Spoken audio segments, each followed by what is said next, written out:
اعوذ باللہ من الشیطان اللعین الرجیم بسم اللہ الرحمن الرحیم الحمد للہ وکفی وسلام علی عبادہ الذین اصطفی. درود بھیجیے محمد و آل محمد.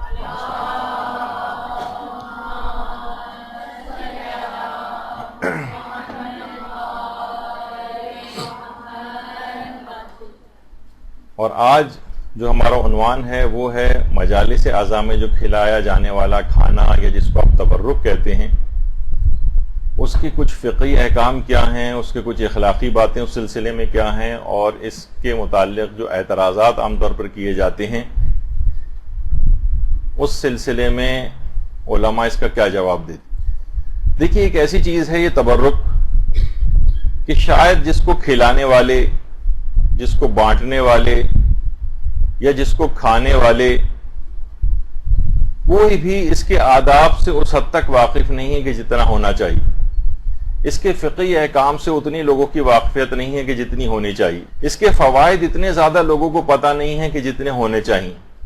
اس کی اہمیت سے ہمیں نہیں نظر آتا کہ لوگ کما کہو اتنے واقف ہیں.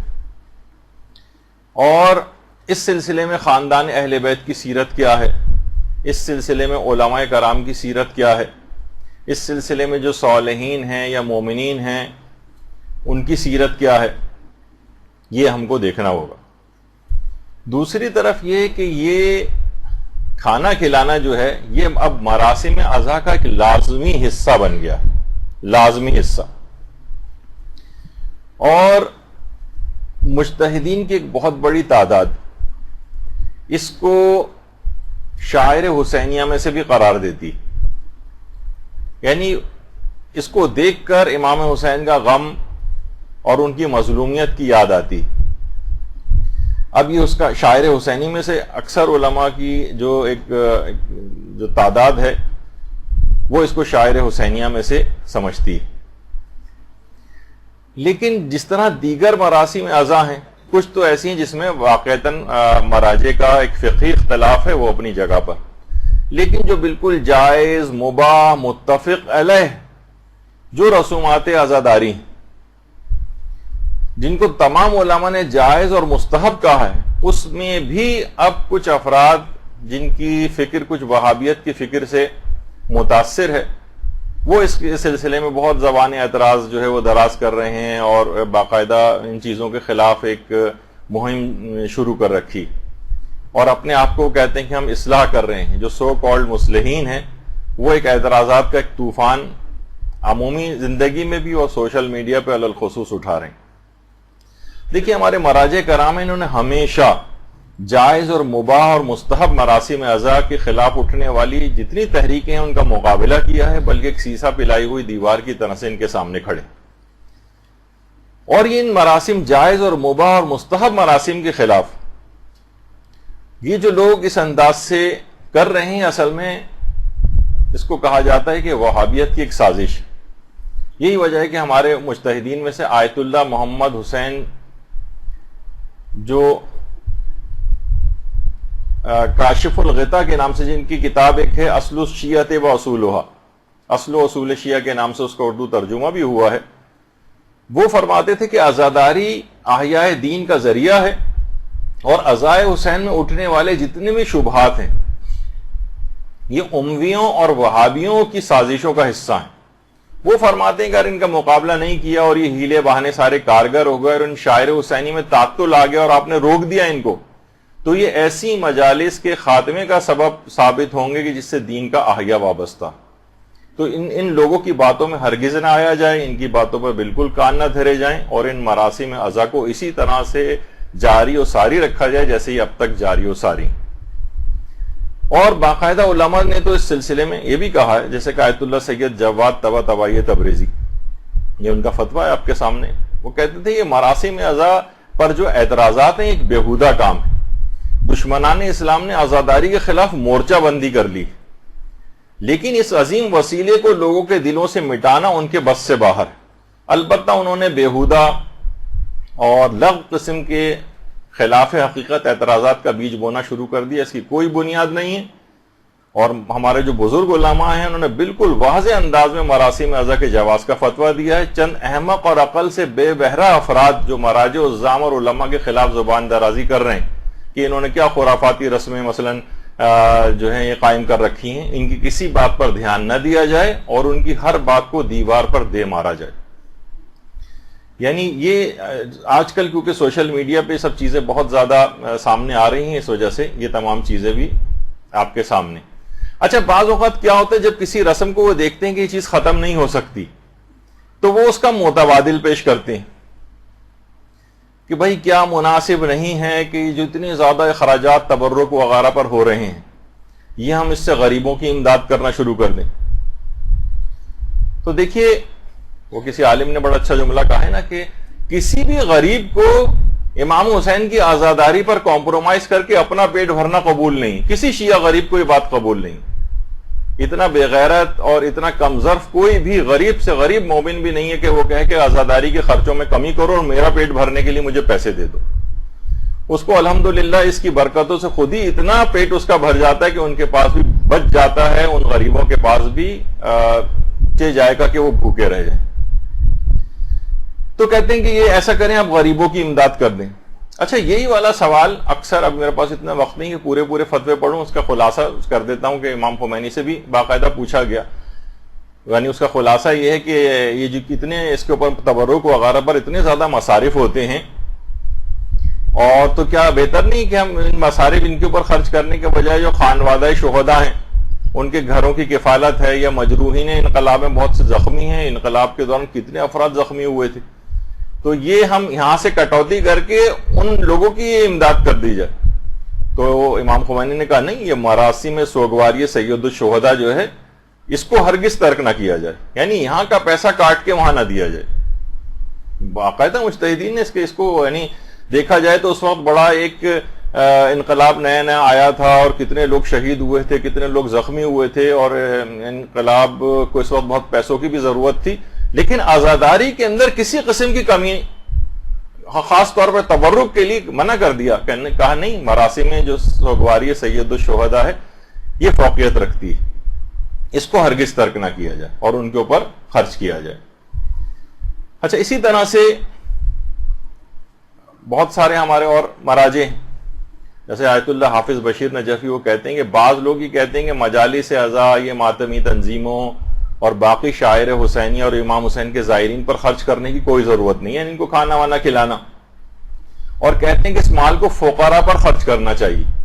وہ اس کے ذریعے شاعر حسینیہ کو روکنا چاہتے ہیں, ان کو فقراء سے کسی قسم کی کوئی ہمدردی نہیں. یہ چاہتے ہیں کہ بس یہ چیز کسی طرح سے رک جائے, تو یہ آوازیں بلند کی جاتی ہیں کہ متبادل کے طور پر یہ چیز رائج کر دی جائے کہ تبرک وغیرہ پہ پیسہ خرچ نہ ہو بلکہ غریبوں کی امداد کر دی جائے.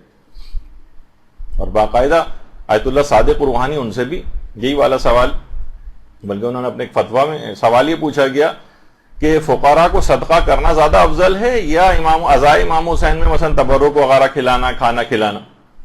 تو انہوں نے کہا کہ اسلام کی جو بقا ہے یہ انقلاب حسینی کی وجہ سے, اور انقلاب حسینی کی جو بقا ہے یہ شاعر حسینیہ کے احیاء کی وجہ سے. تو شاعر حسینیہ جس کے اندر تبرک وغیرہ بھی آیا ہے, افضل من جمیع الاعمال المستحبہ, یہ تمام مستحب اعمال سے افضلیت رکھتا. تو آپ نے دیکھا کہ مجتہدین اس کے اوپر بالکل کمپرومائز کرنے کو تیار نہیں ہیں, اور تبرک کھلانا, اس میں کھانا کھلانا, یہ بہت ہی زیادہ پسندیدہ ہے. اچھا دیکھیے, اس کو یہ تبرک جو ہے ہم بانٹتے کیوں ہیں؟ سب سے پہلے تو دیکھیے لفظ تبرک یعنی ان چیزوں کے ذریعے کبھی کبھار کچھ چیزوں کے اندر اسلام نے برکت رکھی. برکت انشاءاللہ یہ ہماری اگلی ایک نشست اور بھی ہماری ہوگی کچھ اور فقہی احکام کے اوپر تبرک سے ہٹ کر, لیکن وہاں پر یہ چیز آئے گی کہ تبرک کس کو کہتے ہیں, تبرک میں اور توسل میں کیا فرق ہوتا ہے. دیکھیے امام حسین علیہ السلام سے مربوط, درود بھیجیے محمد وعلیہ محمد,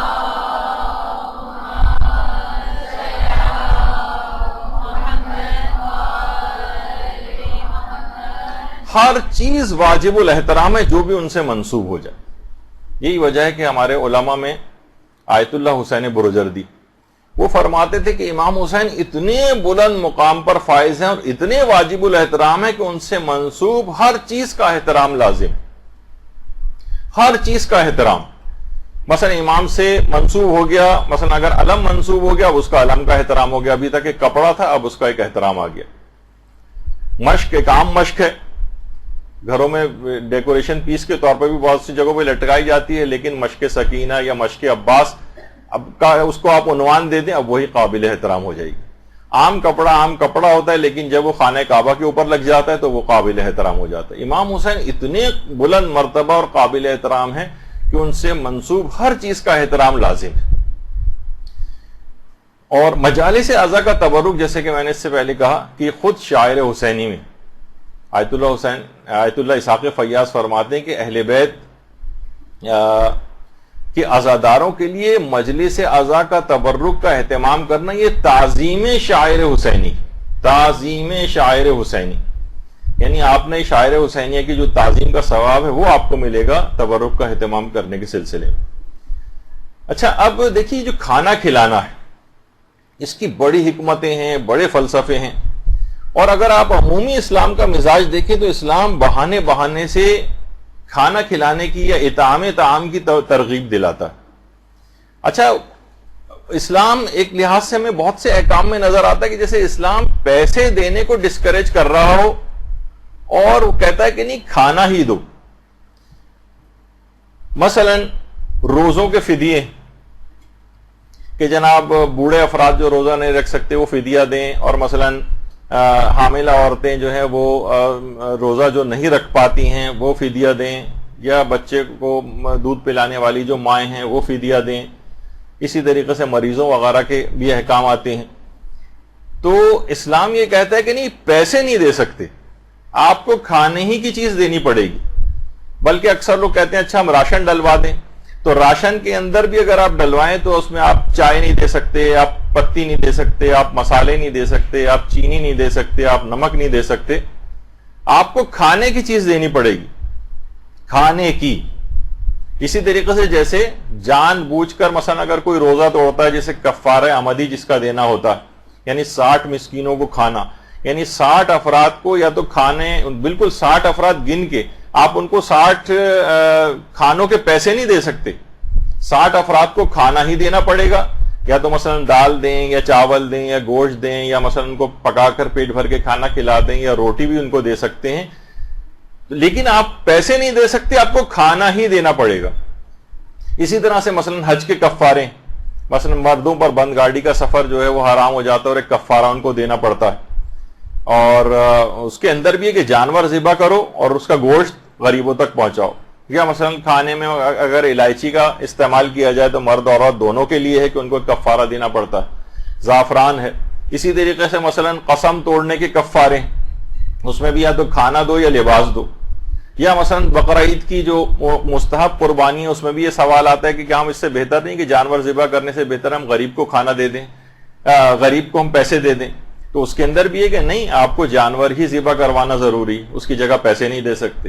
اسی طریقے سے عقیقے میں سوال اٹھتا ہے کہ عقیقے کے اندر کیا جانور کو ذبح کرنا ہی ضروری ہے، اس کا گوشت پہنچانا ہی ضروری ہے، یہ کہ اس کے بجائے ہم غریب کو پیسے دے دیں؟ نہیں، اس میں بھی ہے کہ جناب ذبح کریں اور اس تک گوشت پہنچائیں، کھانے کی چیز. اور کھانے میں بھی اس طرح سے ہم گوشت بھی پہنچا سکتے ہیں، لیکن عقیقے میں ایک اور مستحب حکم بھی ہے، یا بہتر اس کو سمجھا گیا ہے کہ مائن و ملہن، پانی اور نمک کے ساتھ اس گوشت کو پکایا جائے، یعنی سالن پکا کے شوربہ وغیرہ کے ساتھ یہ غریب کو دیا جائے تاکہ اس کو وہ کھا لے.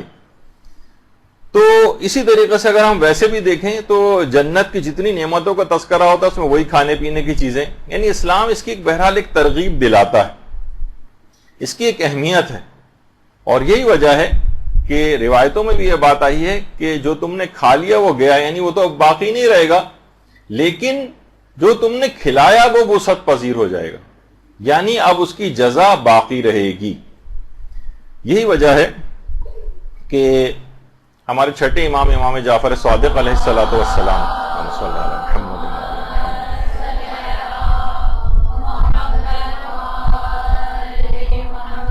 کتنی تاکید سے یہ بات کہی گئی ہے کہ اگر کوئی مومن تمہارے گھر آئے، یا عام طور پر جیسے کہ یہاں سے زائرین بھی جاتے ہیں اربعین وغیرہ پہ، تو وہ لوگ آپ کو ایک لحاظ سے مہمانی تصور کرتے ہیں، تو بہرحال امام نے فرمایا اگر کوئی مومن تمہارے گھر آئے تو اس کو کھانے کو پوچھو. اچھا وہ کھانے پر اگر تیار نہ ہو تو اس کو پانی کے لیے پوچھو. وہ بھی اگر قبول نہ کرے تو اس کے ہاتھ پانی یا کسی خوشبودار چیز سے دھلا دو. اچھا دیکھیے ہمارے تو یہاں تو احادیث پہ اس طرح سے عمل بھی نہیں ہوتا. مجھے یاد ہے کہ آج سے شاید 10-12 سال پہلے میں ایک مرتبہ ایران گیا تھا. تو جب گیا تو وہاں پر جو ہمارے قوم میں دوست ہیں وہ ان کو ابا ایک سلوانی تھی کسی درزی کے پاس. تو ایک تو دیکھیے ہمارے یہاں کے درزی ہوتے ہیں جو آپ کے دماغ میں، آپ خواتین تو زیادہ بہتر جانتی ہیں ان کو، لیکن وہ اتنا متقی و پرہیزگار کہا جاتا ہے کہ وہ مجتہدین اور مراجع تک اس سے آبائیں سلوانے کے لیے آتے ہیں، یعنی اسی سے سلواتے ہیں. تو اس نے کھانے کو پوچھا، ظاہر ہے کہ تکلفات بھی ہوتے ہیں، منع کیا. پانی کو اس نے پوچھا، چائے کو پوچھا، سب کو منع کیا.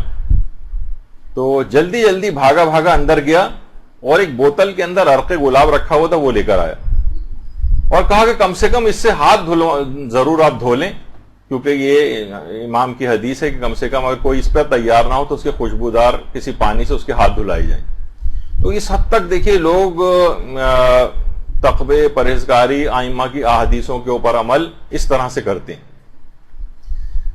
تو اب یہ جو تبرک وغیرہ ہے اس کے دیکھیے فقہی احکام بھی. اب یہ جب بھی آپ دیکھ رہے ہیں کہ اس کی اتنی اہمیت ہے کہ کھانا کھلانے کے حوالے سے کہ مہمان کے لیے اچھا نہیں سمجھا گیا ہے کہ وہ میزبان کی اجازت کے بغیر مستحب روزہ رکھے. مستحب روزہ اچھا کیونکہ ممکن ہے کہ میزبان اس کے لیے کھانے کا اہتمام کرے اور وہ ضائع ہو جائے، وہ کہے کہ بھائی میں نے تو روزہ رکھا ہوا ہے. اور اسی طرح سے میزبانی کے آداب میں سے بھی ہے کہ مہمان کو بتا کر میزبان مستحب روزہ رکھے، کیونکہ ممکن ہے کہ میزبان نے روزہ رکھا ہے تو شرما حضوری میں مہمان بھی کھانا نہ کھائے، خود بھوکا رہے. تو یہ کھانا کھلانے کے اعتبار سے بھی اس کی اتنی اہمیت، اور اتنی اہمیت ہے اس بات کی کہ حضرت ابراہیم علیہ الصلوۃ والسلام، یہ ان کی قبر مبارک ہے، حضرت ابراہیم کی درود بھیجیے محمد علیہ محمد،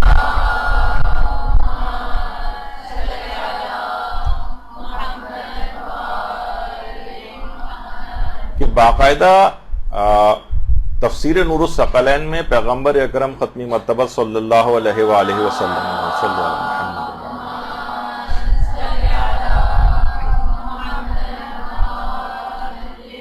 اس کی پہلی جلد میں پیغمبر نے 3 وجوہات بتائی ہیں کہ جن وجوہات کی بنا پر حضرت ابراہیم کو خلیل خدا ہونے کی خصوصیت ان کو عطا ہوئی. ان میں سے ایک یہ ہے کہ وہ مہمانوں کو کھانا کھلاتے تھے. تو اب آپ دیکھیں کہ بہرحال یہ جتنے بھی مجلس اعضاء کے اندر آئے ہوئے جو افراد ہوتے ہیں یہ بھی مہمان ہوتے ہیں. آپ انہیں فون کر کے بلاتی ہیں، آپ انہیں دوسرے افراد کے ذریعے کہتی ہیں کہ ان کو لے کر آئیے گا، آپ پرچے تقسیم کرواتی ہیں. بہت سے افراد اخبارات میں اشتہارات دے کر لوگوں کو مہمان بلاتے ہیں، یہ مہمان. جب ابراہیم خلیل خدا اتنا بڑا مقام اللہ کے دوست ہونے کا حاصل کر سکتے ہیں مہمانوں کو کھانا کھلانے پر، تو مومنین کرام کو کسی اعتبار سے کسی درجے کے اندر اللہ کے نزدیک کوئی مقام ملنا کون سی بڑی بات ہے. جب خود خدا کے نبی کو، جو پیغمبر اسلام کے بعد سب سے افضل ترین نبی، ان کو اتنا بڑا مقام، خلت کا عہدہ جو ہے یا منصب عطا ہو سکتا ہے، تو کسی مقام پر بہت چھوٹے لیول پر ہی کیوں نہ صحیح کوئی نہ کوئی مقام خدا کی نگاہ میں ایک مومن کو کیوں حاصل نہیں ہوگا اگر وہ ان آئے ہوئے مہمان عزاداروں کو کھانا کھلا دے. تو بہرحال البتہ دیکھیے اس پہ اعتراض عموماً وہی افراد کرتے ہیں جو ذرا فطرتاً کنجوس ٹائپ کے واقع ہوئے ہیں، کھانا کھلانے سے گھبراتے ہیں، یا یہ کہ کوئی سازشی ٹائپ کے ہی افراد ہوتے ہیں. بہرحال دیکھیے قرآن کے اندر باقاعدہ جہنمیوں کو جو اوصاف بتائے گئے اس میں یہی ہے کہ تقریباً 2-3 جگہوں پہ یا 4 جگہوں کے اوپر ہے کہ وہ مسکینوں کو کھانا نہیں کھلاتے. وَلَمْ نَكُ نُطْعِمُ الْمِسْكِينَ، لم نکو من المصلین، ہم نماز گزاروں میں سے نہ تھے. جہنمی ان سے جب پوچھا جائے گا کہ تمہیں جہنم میں کون سی چیز لے کر آئی، وہ کہیں گے ایک تو ہم نماز گزاروں میں سے نہ تھے، اور ولم نکو نطعم المسکین، ہم مسکینوں کو کھانا نہیں کھلاتے تھے، یعنی وہی کھانا نہ کھلانا. وہ دیکھیے وہ اس لحاظ سے اس کی مذمت آئی ہے.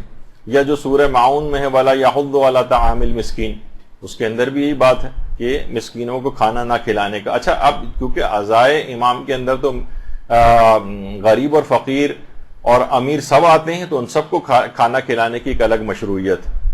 اور دیکھا جائے تو سب در حسین کے فقیر ہی ہیں، چاہے وہ امیر ہی کیوں نہ ہو، در حسین کا فقیر بن کے یہاں پر آتا ہے. تو اس لحاظ سے یہ فقیر اور مسکین در امام حسین پہ آپ کو جو نظر آ رہا ہے، ان کو کھانا کھلائیے.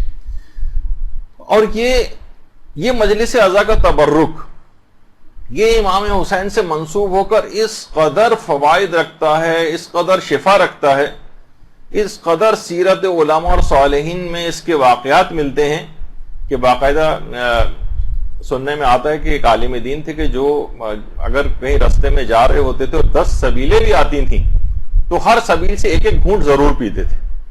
یعنی اس کے اندر ایک ایسی شفا اور ایک ایسی برکت ہے، کس نے کس خلوص کے ساتھ یہ تمام جو ہے چیزیں لگائی ہیں بارگاہ امام حسین میں. اگر یہ چیز قبول ہو جائے تو وہ کتنی برکت اور شفا کا باعث ہو جائے گی. یہی وجہ ہے کہ جو آیت اللہ تہرانی کے بیٹے فرماتے ہیں کہ مجلس عزا کے تبرک کے سلسلے میں ہمارے والد فرماتے تھے کہ اس قدر برکات ہیں، اس قدر مکاشفات ہوئے ہیں اور اس قدر مشاہدات ہوئے ہیں کہ خود ہمارے والد جو ہیں وہ روز عاشور تک لوگوں کو کھانا کھلانے سے منع نہیں کرتے تھے. اور اگر کوئی ایام عزا میں بھی جب کبھی کہیں پر بھی کھانے کے لیے اگر کوئی بلاتا تھا کہ یہاں پر آئیے، یہاں پر طعام ہے، تو خود ضرور آیت اللہ تہرانی اس کے اندر جاتے تھے. ان کے بیٹے فرماتے ہیں اور کبھی کسی وجہ سے نہیں جا پاتے تھے تو ہمیں اپنی اولادوں میں سے کسی کو بھیجتے تھے کہ جاؤ اور وہاں جا کر تب مجلس عزا کا تبرک لو اور کھاؤ. اور خود عاشور پہ جب گھر پہ ہوتے تو خود فاقہ کرتے تھے، لیکن یہ کہ بہرحال اگر لوگوں کو کھانا وغیرہ بھجوانے کا انتظام ہوتا تھا.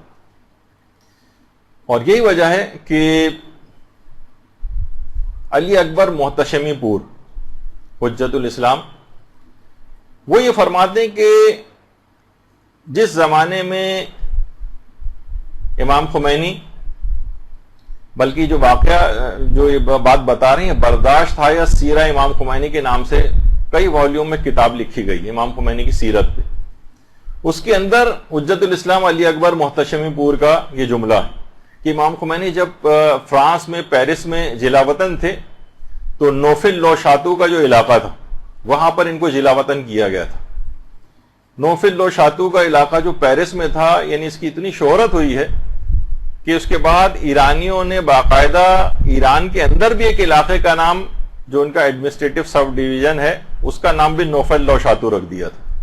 تو امام خمینی جب فرانس میں تھے تو فرماتے ہیں کہ عاشور کے روز امام خمینی اپنے مکان پر آئے ہوئے جتنے افراد تھے ان سب کے لیے تبرک اور کھانے کا انتظام کیا کرتے تھے عاشور کے روز.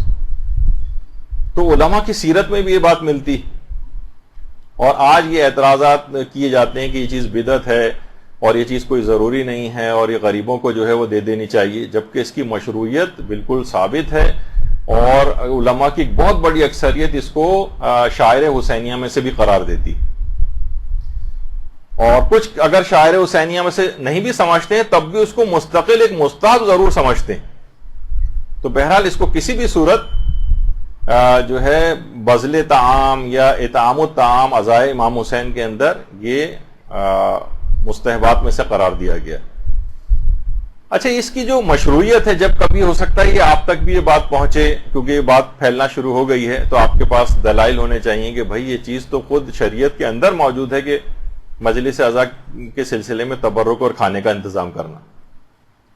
ایک معتبر روایت ہے ہمارے ہاں جو کہ وسائل الشیعہ کی 3 جلد میں بھی ہے، شیخ حر عاملی نے لکھی ہے، اور الحدائق الناظرہ یوسف بحرانی کی، اس کے اندر بھی یہ روایت موجود ہے، اور معالی السبتین اس کے اندر بھی یہ روایت موجود ہے اس کی 2 جلد میں، کہ ہمارے چوتھے امام امام زین العابدین علیہ الصلوۃ والسلام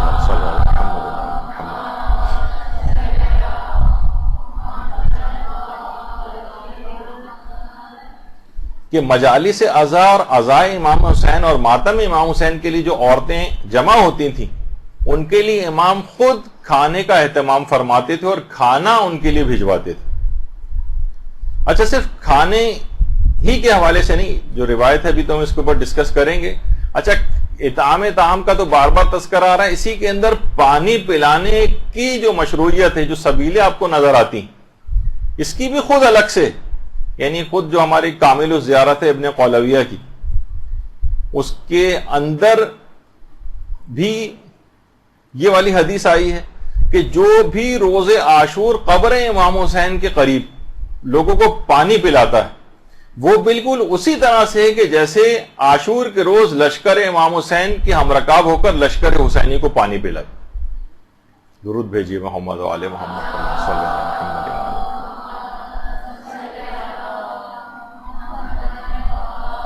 تو فقط صرف اس سے متعلق ہی نہیں کہ صرف قبر امام کے قریبی کوئی موجود ہو، بلکہ امام حسین کے نام پر کسی بھی جگہ پانی پلائے تو انشاءاللہ اس کو یہی ثواب حاصل ہو. جیسے امام حسین کے ہم رکاب ہو کر لشکر امام حسین کو عاشور کے روز پانی پل، جبکہ سب کتنے پیاسے تھے، ان کو پانی پلانے کا ثواب کس قدر عظمت رکھتا تھا، وہی ثواب ان پانی پلانے والوں کو بھی ملے گا. تو یہ جو سبیلیں لگاتے ہیں اور یہ کہ ان کو بتایا جائے کہ کتنا عظیم ثواب ہے اس چیز میں. تو اچھا واقع کربلا کے بعد جو مجالس بھی مدینے کے اندر منعقد ہوتی تھیں ان کے اندر بھی تبرک تقسیم ہوتا تھا. اور اس لحاظ سے بھی وہ جو آپ ایک سنتی ہیں کہ ہمارے پانچویں امام محمد باقر علیہ الصلوۃ والسلام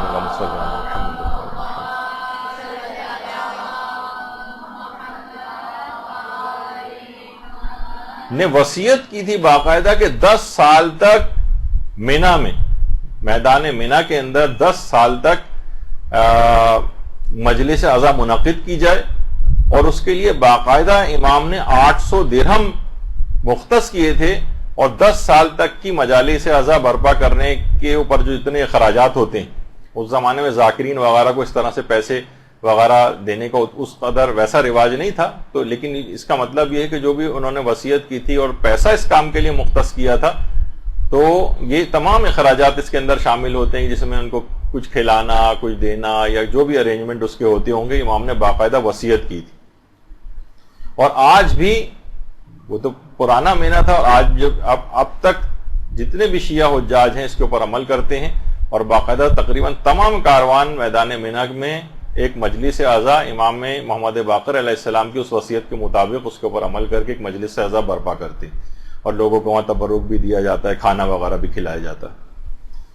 اور باقاعدہ جو ابھی آپ نے جو روایت سنی کہ امام سجاد خود کھانا پکوا کر جو ہے وہ اس کا اہتمام کرتے تھے، باقاعدہ آیت اللہ تقی مدرسی جب ان سے اس روایت کے متعلق سوال کیا گیا تو اس میں بھی انہوں نے اسی بات کو کہا اور اس روایت کو انہوں نے معتبر قرار دیا.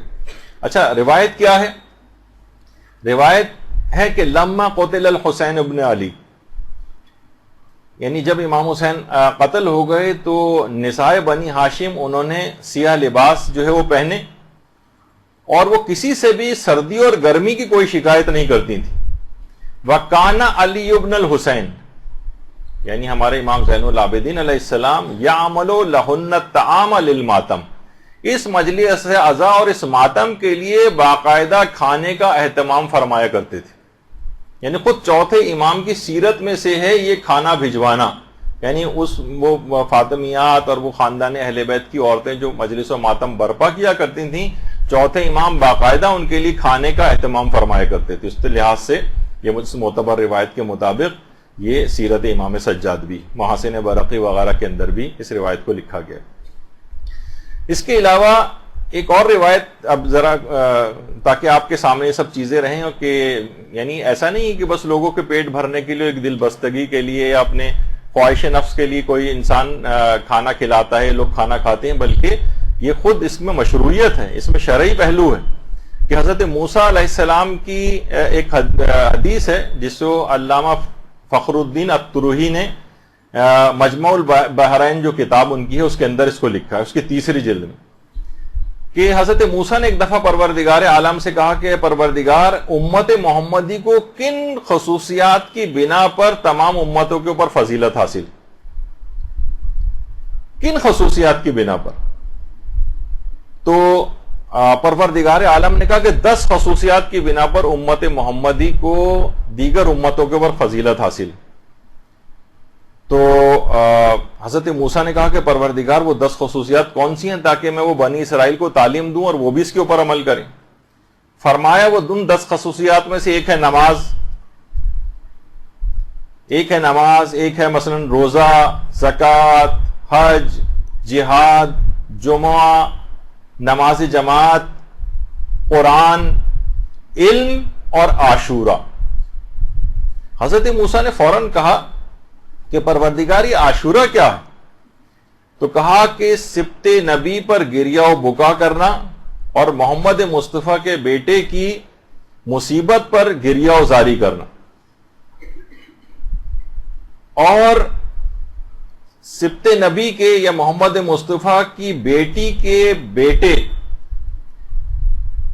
کی مصیبت پر اگر کوئی بندہ اپنے مال سے کچھ بھی اس فرزند مصطفیٰ کی محبت میں کھانا کھلائے تو خدا دنیا کے 1 درہم کے بدلے اسے دنیا میں 70 درہم کے برابر برکت عطا کرے گا اور جنت میں اسے عافیت کے ساتھ داخل کرے گا اور اس کے تمام گناہوں کو معاف کر دے گا.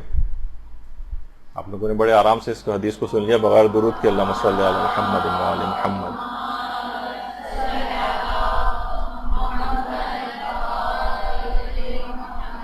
یعنی 1 درہم جو اس تبرک کے اوپر خرچ ہو رہا ہے، پروردگار ایسی برکت اس کے اندر عطا کرتا ہے کہ 70 درہموں کے برابر اس کو برکت عطا ہوتی ہے، عافیت کے ساتھ جنت میں داخل کرے گا. ایک تو ہوتا ہے جنت میں بالآخر جانا عذاب بھگت کر، اور ایک ہے عافیت کے ساتھ براہ راست چلے جانا. یہ اس کو حاصل ہوگا اور اس کے تمام گناہوں کو پروردگار عالم معاف کر دے گا. یہ باقاعدہ فخر الدین الترہی نے مجموع البحرین میں جو کتاب لکھی ہے، علماء نے اس روایت کو بھی معتبر قرار دیا ہے، اور وہ 10 خصوصیات اس کے اندر امام حسین کی مصیبت پر ان کے عزا کے اندر کھانا کھلانا بھی شامل ہے. اچھا اب دیکھیے خاندان اہل بیت کی، اچھا یہ مستدرک الوسائل کے اندر بھی اس روایت کو لکھا گیا ہے. اچھا اب دعوت ذو العشیرہ جو آپ سنتی ہیں، جب قرآن کا یہ حکم آیا تھا کہ وانذر عشیرتک الاقربین، تو پیغمبر نے پھر ایک کھانے کی دعوت کی تھی، اور پیغمبر اسلام نے اس کھانے کی دعوت میں 40 لوگوں کو بلایا تھا، اور اس میں کھانا کھانے کا انتظام حضرت امیر المومنین علیہ الصلوۃ والسلام کے ذمے تھا.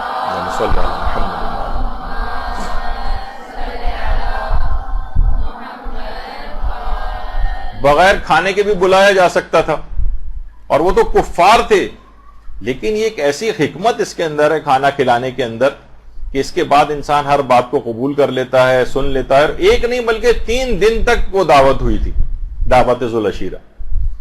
تو بہرحال ان روایات سے بھی اس کی مشروعیت جو ہے وہ ثابت ہوتی ہے. خاندان اہل بیت کی سیرت کے اندر بھی یہ چیز ہے کہ مدینے کے اندر اس کے بعد جتنی بھی مجالس عزا اس طرح سے منعقد ہوتی تھیں اس کے اندر کھانوں کے اہتمام ہوا کرتے تھے. اور خاندان اہل بیت کی سیرت کے مطابق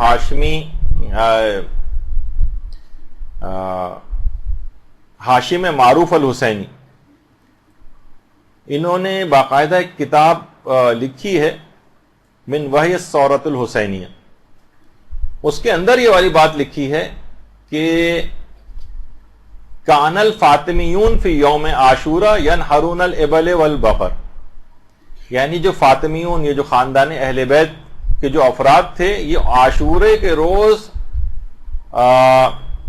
اونٹوں کو نہر کرتے تھے اور گائے وغیرہ کو ذبح کر کے اس کا کھانا لوگوں کو کھلاتے تھے، لِإِطْعَامِ النَّاسِ، تاکہ لوگوں کو کھانا کھلایا جائے. یعنی خاندان اہل بیت کی سیرت کے اندر بھی یہ والی چیز ہم کو ملتی. تو اس کی بہت ساری اور بھی اس کی وجوہات ہیں. مثلا تبرک کھلانے کے لیے دیکھیے سب لوگ آج کل یہ نعرہ ایک لگنا شروع ہو گیا کہ تبرک کھلانا بدعت ہے. یہ تو ہوتا ہی نہیں تھا اس زمانے میں، یہ لوگوں نے بعد میں شروع کر دیا، اسی کو تو بدعت کہتے ہیں. دیکھیے تبرک کھلانے کے لیے سب سے کم جو دلیل ہے وہ یہ کہ اس سلسلے میں کوئی منع وارد نہیں ہوئی ہے. مثلا منع نہیں کیا گیا کہ اس کے بعد تبرک کھلایا جائے، تو منع نہ ہونا خود دلیل اباحت، یعنی مباح ہونے کی اور جائز ہونے کی ایک دلیل ہے کہ اس کام کو منع نہیں کیا گیا. لیکن کتنے اور حوالے ہیں جس سے اس کی مشروعیت ثابت ہوتی ہے، اس کا استحباب ثابت ہوتا ہے، اور بہت سے الگ الگ حوالے ہیں. یہاں پر آپ کی جو ابھی تو کلاسز اب شروع ہوئی ہیں، اس سے پہلے جو ریگولر کلاسز ہو رہی تھیں تو مولانا غلام مرتضی نقوی صاحب نے پوری 2 کلاسز کھانا کھلانے کی فضیلت پہ جو احادیث اور قرآن کے اندر جو آیات وغیرہ آئی ہیں اس کو تفصیل سے بیان کیا تھا کہ پورے 2 لیکچرز کے اندر. جو ظاہر ہے ہمارا ابھی وہ موضوع نہیں ہے، لیکن اطعام مومن کی کتنی فضیلت بیان ہوئی ہے. اور اس کے علاوہ مثلا استجابت دعوت مومن، یعنی مومن اگر کو دعوت دی جائے تو اس کے لیے دعوت کا قبول کرنا مستحب ہے، اس عنوان سے بھی اس کا استحباب ہے. احسان کی ایک فضیلت کے تحت بھی اس کو علماء ذکر کرتے ہیں اس کی مشروعیت کو. یا مثلا مومن کے دل میں خوشی کا داخل کرنا، یہ خود مثلا جب کسی کو کھانا کھلاتے ہیں ظاہر ہے وہ آدمی خوش ہوتا ہے، اس کا اکرام ہوتا ہے، اس عنوان کے ذریعے بھی اس کی ایک شرعی جو ہے وہ اس کے اندر مشروعیت پائی جاتی ہے. اور یہ خاص طور پہ استجابت دعوت مومن، یعنی مومن نے اگر آپ کو کھانا کھانے کی دعوت دی، اس کی اتنی اہمیت ہے کہ مستحب روزہ تک چاہے ابھی 5 منٹ رہ گئے افطار میں، تب بھی 5 منٹ پہلے بھی اس نے اگر آپ کو 10 منٹ پہلے بھی اگر اس نے آپ کو افطار کی دعوت دی ہے، کھانے کی دعوت دی ہے، تو مستحب ہے آپ کے لیے کہ اس روزے کو توڑ دیں، اپنے مستحب روزے کو. اور جائز ہے خود آقا سیستانی کے نزدیک ویسے بھی کہ جائز ہے کہ قضا روزہ بھی اگر آپ نے رکھا ہوا ہے تو ظہر سے پہلے بھی اس کو توڑا جا سکتا ہے. البتہ وہ کہتے ہیں کہ اس کا کسی دعوت مومن پر قضا روزے کو ظہر سے پہلے توڑنا یہ مستحب نہیں ہے، لیکن جائز ہے. ظہر سے پہلے، ظہر کے بعد تو نہیں توڑا جا سکتا. اور کچھ علماء تو ہمارے ایسے گزرے ہیں کہ جیسے مثلا آیت اللہ خوئی یا موجودہ مراجع میں سے آیت اللہ اسحاق فیاض یا آیت اللہ تقی مدرسی، اور بہت سے علماء ہمارے ایسے ہیں جو کہتے ہیں کہ ظہر سے پہلے اپنا قضا واجب روزہ بھی اگر آپ نے رکھا ہوا ہے ظہر سے پہلے اور مومن کوئی کھانے کی دعوت دے تو مستحب ہے کہ قضا روزہ توڑ دیں، بشرطے کہ اس میں وسعت ہو، یعنی رمضان بہت قریب نہ ہو کہ اس کے بعد آپ کے روزے جو ہیں وہ چھوٹ جائیں گے آپ کے، ایسا نہ ہو، یعنی وقت میں وسعت ہو تو آپ توڑ سکتے ہیں. تو دیکھیں کس حد تک اس کے اندر اس کی وہ ہے مومن کی دعوت کو قبول کرنا. اسی طریقے سے مثلا نظر وغیرہ جو لوگ کرتے ہیں کہ میرا فلاں کام ہو گیا تو میں مومنین کو کھانا کھلاؤں گا، میں فلاں کام ہو گیا تو مثلا میں جو ہے ایک بکرا مثلا عزائے امام میں تبرک کے طور پر لوگوں کو کھلاؤں گا. البتہ اس کے اندر اس بات کی احتیاط رکھنی چاہیے کہ اگر پورے بکرے کی نظر کی ہے کسی نے تو پھر علماء اس میں ایک احتیاط لگاتے ہیں بہت سے کہ پھر اس کی کھال اور پائے کو بیچ کر بھی اسی مصرف میں لگانا ضروری ہو جاتا. ایک ہوتا ہے کہ نا آپ نے کہا صرف گوشت نکاح، پورے بکرے کی اگر نظر کی تھی آپ نے تو پھر کھال اور پائے کو بھی بیچ کر اسی مصرف کھانے کے اندر لگانا پڑے گا. تو بہرحال اس قدر مشاہدات اس کی برکت کے ہوئے کہ باقاعدہ اصفہان کے ایک عالم دین کا واقعہ علماء نے کتابوں میں لکھا ہے کہ وہ ان کے گھر میں نماز فجر کے بعد مجلس عزا ہوتی تھی، اسی میں وہاں ناشتے اور تبرک وغیرہ کا انتظام بھی ہوتا تھا. پہلے چائے ہوتی تھی، اس کے بعد پھر ناشتہ وغیرہ بھی. اچھا یہ خود کیونکہ عالم دین تھے، بزرگ عالم دین تھے، ایک کونے میں جا کر بیٹھ جاتے تھے، لیکن ان کی اولاد، ان کے شاگرد، ان کے کچھ پڑوسی یہ آتے تھے اور عزاداروں کی خدمت کرتے تھے، کھانا وانا لگاتے تھے، کھانا اٹھاتے تھے. ایک دن وہ افراد جو کھانا کھلانے کا ایک گروپ آتا تھا ان کے پاس، اس کو آنے میں دیر ہو گئی اور مسجد سے نماز پڑھ کر مہمان پہلے آنے لگے. اچھا ان کو آتے ہی چائے پیش کی جاتی تھی. اچھا اب یہ پریشان ہوئے کہ وہ جو سارا انتظام کرتے ہیں ان میں سے تو کوئی آیا نہیں ابھی. انہوں نے کیا کیا کہ اپنی ابا اتار کر ایک طرف رکھی اور خود مہمانوں کو چائے سرو کرنا شروع کر دی. فرماتے ہیں کہ اسی رات خواب میں حضرت فاطمہ الزہرا سلام اللہ علیہا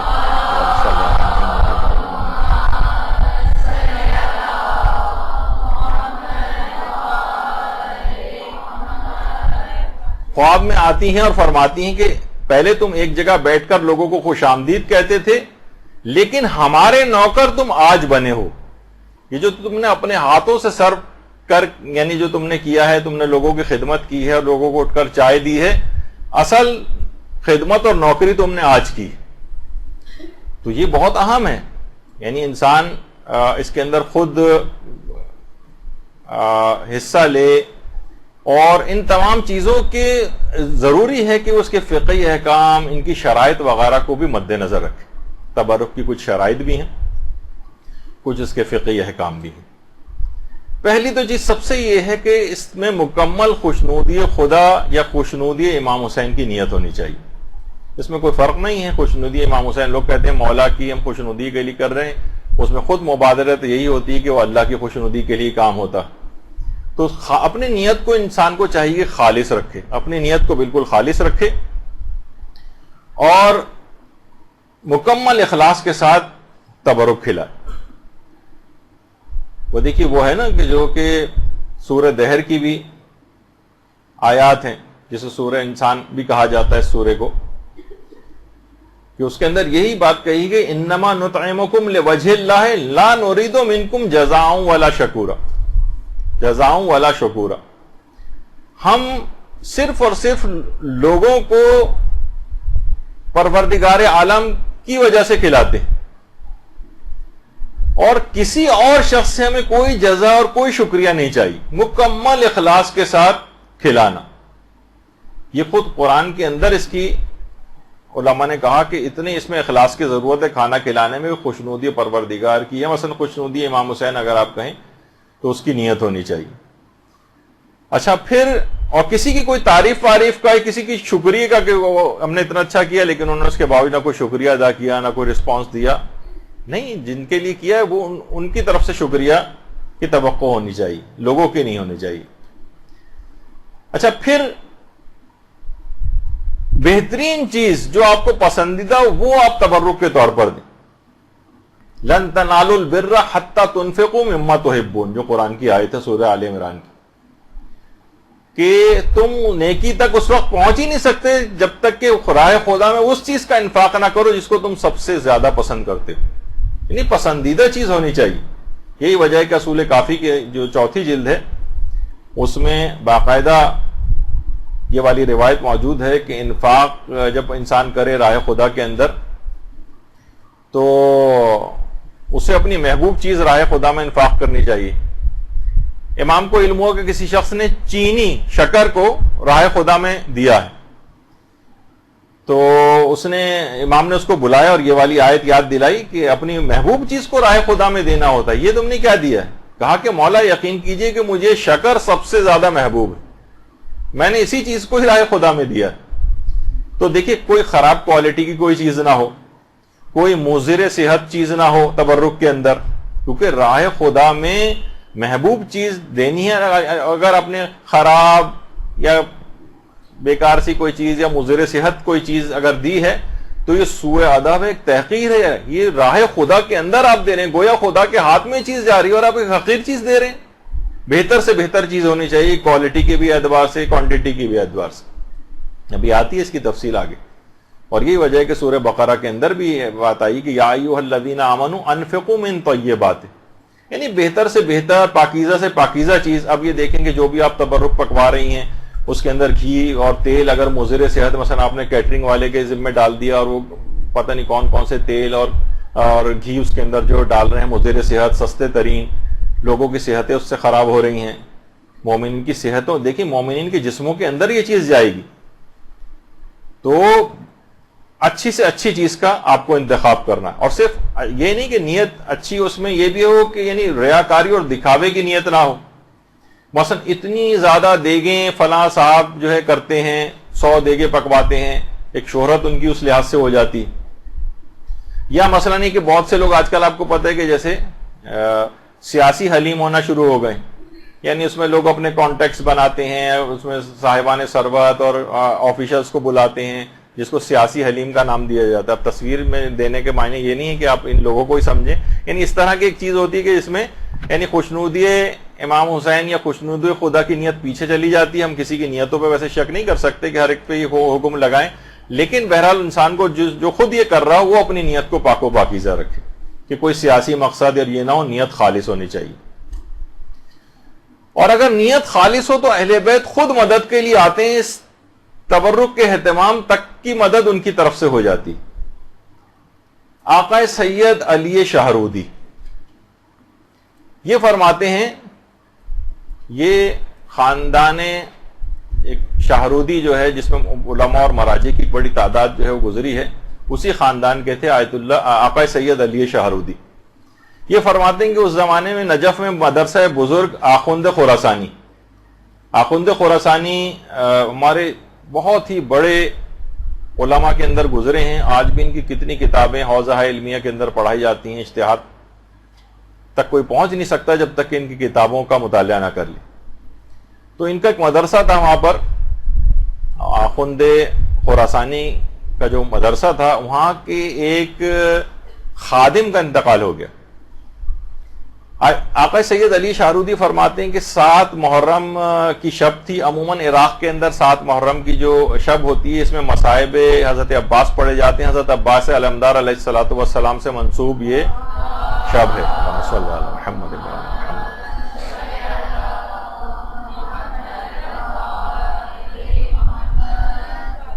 اچھا، اس کے اندر شروع میں چائے وغیرہ تبرک کے طور پر ہوتی ہے، پھر کھانے کا بھی اہتمام تھا. اچھا، اس زمانے میں کوئی وہ نہیں تھا کہ بہت بڑی تعداد ہی ہمیشہ مجالس کے لیے، مدرسے کے ہی ایک خادم کی مجلس ترہیم تھی، تو اس میں کم افراد مدعو تھے. صرف 7 افراد مدعو تھے اس مجلس میں، اور 7 افراد ہی کے لیے کھانے کا اہتمام کیا گیا تھا. اور اس مجلس کے اندر آقا شیخ عبد الحسین خراسانی، ان کو مجلس پڑھنا تھی.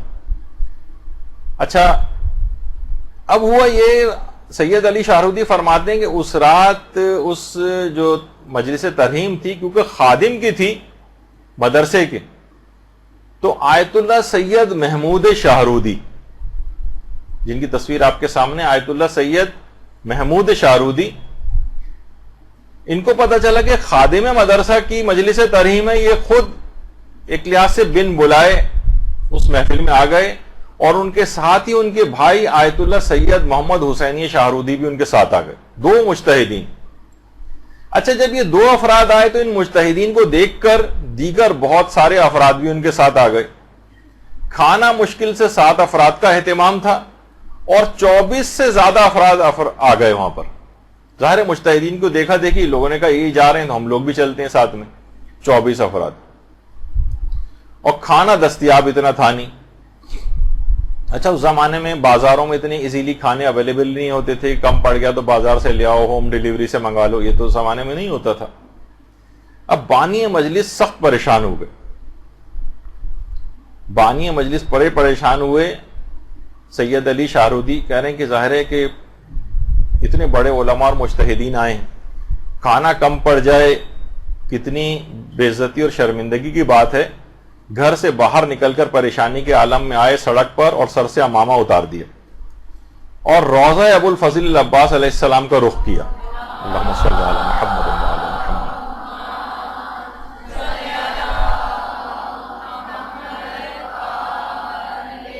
کہا کہ اے ابو الفضل العباس، آپ کی نسبت یہ مجلس ہے، آپ میری آبرو بچا لیں. آپ کے خادم کی مجلس ترہیم، کھانا بہت کم ہے. فرماتے ہیں کہ جیسے ہی میں نے حضرت عباس سے توسل کیا، اچانک سے میری دل کی حالت ہی بدل گئی، اور ایک اطمینان آ گیا میرے دل میں. میں اندر آیا اور گھر والوں سے کہا کہ کھانا برتنوں میں نکالو، خدا کریم ہے. اب کہہ رہے کھانا برتنوں میں نکال کر حاضرین مجلس کی طرف کھانا بھیجا، لیکن یہ خود سید علی شاہرودی وہاں نہیں گئے، بس کھانا بھیج دیا. اور اس کے بعد یہ تھا کہ جب کھانے کی کچھ کمی ہوگی تو دوبارہ آواز آئے گی کہ مزید کھانا چاہیے. کہہ رہے بھی انتظار کرتے رہے یہاں تک کہ آواز آئی سید علی شاہرودی بس کیجئے، سب کھانا کھا چکے ہیں، مزید بھیجنے کی ضرورت نہیں. اب اللہم صلی علی محمد و علی محمد.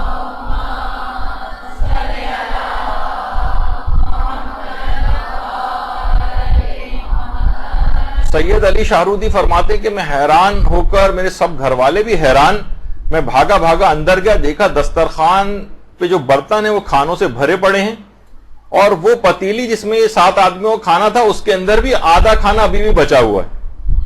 اور اتنا کہہ رہے ہیں اتنا کھانا بچ گیا کہ بعد میں لوگ اپنے ساتھ باندھ کے بھی لے کے گئے وہ 24 افراد. اور کتنے افراد تھے جو بطور شفا تبرک کے طور پر اس کھانے کو ساتھ لے کے گئے. آقا سید علی شاہرودی فرماتے ہیں میں قسم کھا کے، حضرت ابو الفضل العباس کی قسم کھا کے کہتا ہوں کہ اتنا کھانا بچ گیا کہ اگلے دن ہم نے پڑوسیوں میں اس کھانے کو تقسیم کیا، اور 3 دن تک خود بھی اس کھانے کو کھایا. اور فرماتے ہیں اس واقعے کی اس کے بعد اس قدر شہرت ہوئی کہ ہر سال اس کے بعد بن بلائے اتنے ہمارے گھر پہ عزادار جو ہے وہ آنے لگے اس مجلس میں شرکت کے لیے کہ اس کے بعد ہم 400 کلو گرام چاول اور گائے کا گوشت ہم پکوا کر اور مجلس اعظم میں تبرک کے طور پر تقسیم کرنے لگے، اور کہنے لگے یہ نجف میں ہوتا تھا، اور اس کے بعد یہی سلسلہ اب ہم نے شاہرود کے اندر بھی یہ سلسلہ شروع ہو گیا ہے. یعنی اگر نیت خالص ہو تو اس مجلس عزا کے تبرک کے سلسلے میں اہل بیت کی طرف سے خود بھی الگ سے مدد آتی. اگر اس کے اندر کوئی مشروعیت نہ ہوتی، خلاف شرع ہوتا یا عمل پسندیدہ نہ ہوتا، تو کبھی اس قسم کے واقعات یعنی اس قدر واقعات اس سلسلے میں، اس قدر مشاہدات ہیں، اس قدر مکاشفات ہیں، کچھ آگے چل کے میں پیش بھی کرنے والا ہوں کہ واقعاً حیرانگی ہوتی ہے کہ کس قدر بابرکت شاعر حسینی. باقاعدہ اس جو واقعہ ابھی آپ نے سنا سید علی شاہرودی کا، یہ چہرہ درخشاں قمر بنی ہاشم ابو الفضل العباس علی ربانی خلخالی کی جو کتاب ہے، اور شاید سننے میں آ رہا ہے کہ شاید اس کا اردو ترجمہ بھی ہو گیا، اس تک کے اندر یہ واقعہ موجود ہے.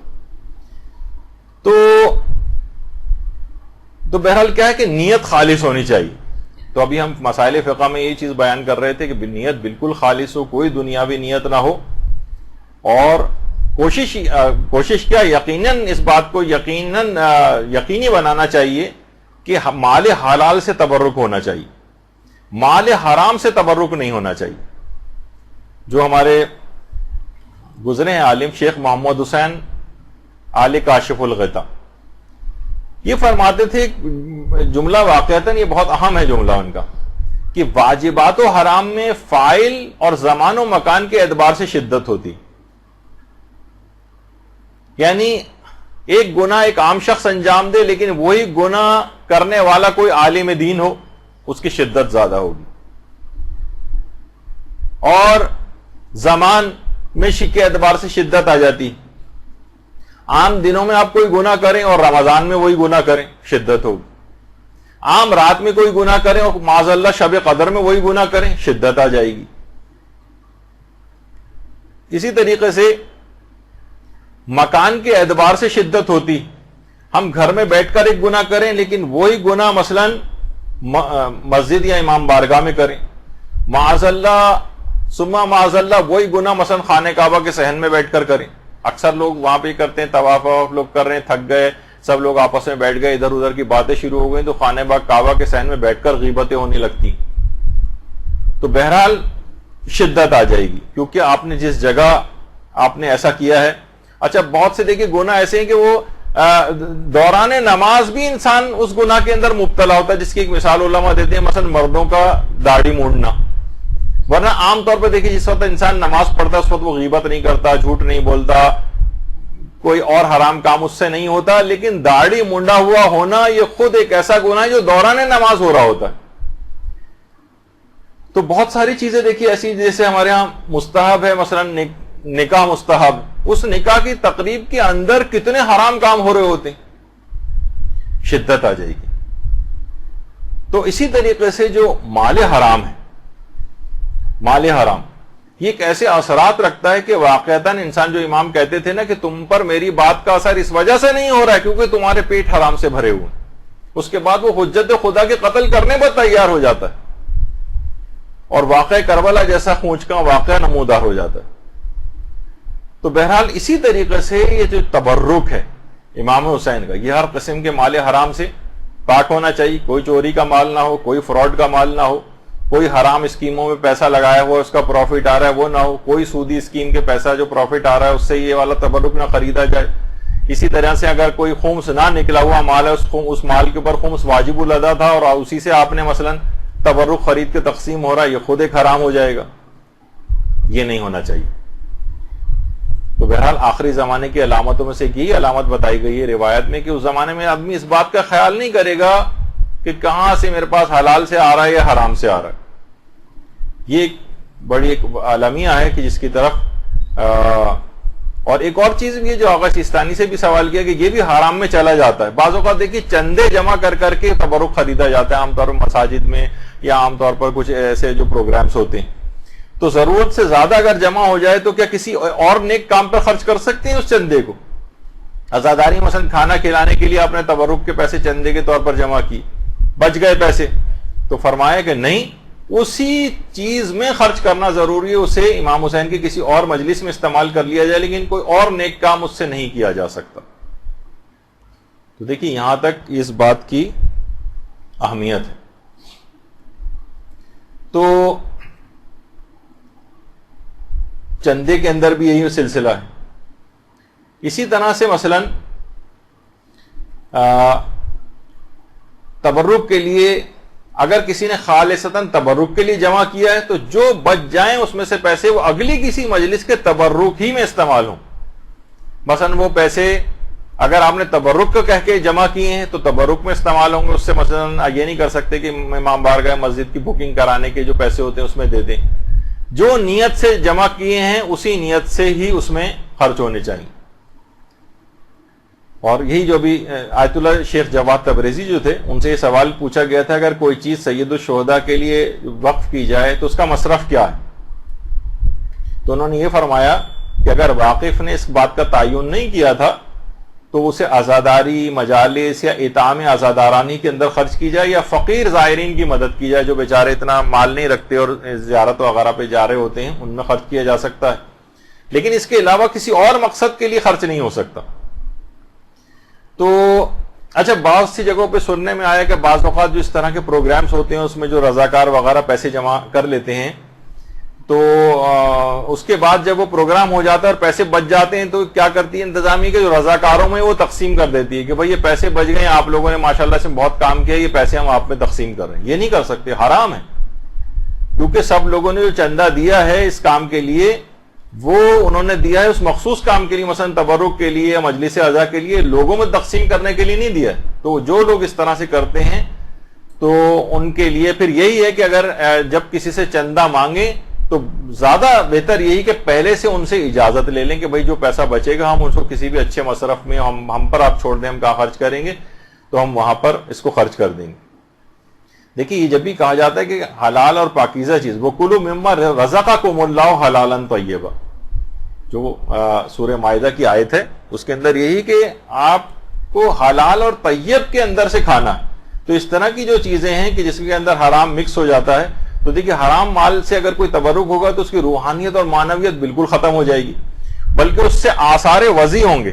یعنی بعض اوقات دیکھیے گناہ نہیں ملتا ہے لیکن آثار وضع ہو سکتے ہیں, یعنی اس کے جو اثرات ہوتے ہیں. جیسے اگر آپ کو پتہ نہ چلے کہ جناب اس کھانے کے اندر مثلا کوئی نجاست ہے یا زہر ملا ہوا ہے تو اگرچہ گناہ گار نہیں ہوں گے کیونکہ ہمیں پتہ نہیں تھا, لیکن ممکن ہے کہ اس کے معنوی اثرات ہوں اس کے.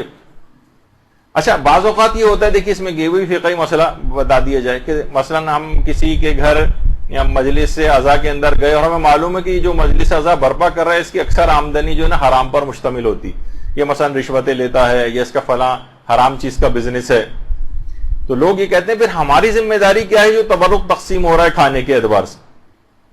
تو دیکھیے اگر کوئی شخص حرام بھی کماتا ہے تو آپ کو یہ پتہ نہیں ہوتا کہ یہ والا جو اس نے تبرک کا اہتمام کیا ہے یہ کس مال سے کیا, ہمیں 100% یہ بات پتہ نہیں ہوتی. تو حالت شک میں ویسے بھی اس کو کھانے کی اجازت جب تک یقین نہ ہو.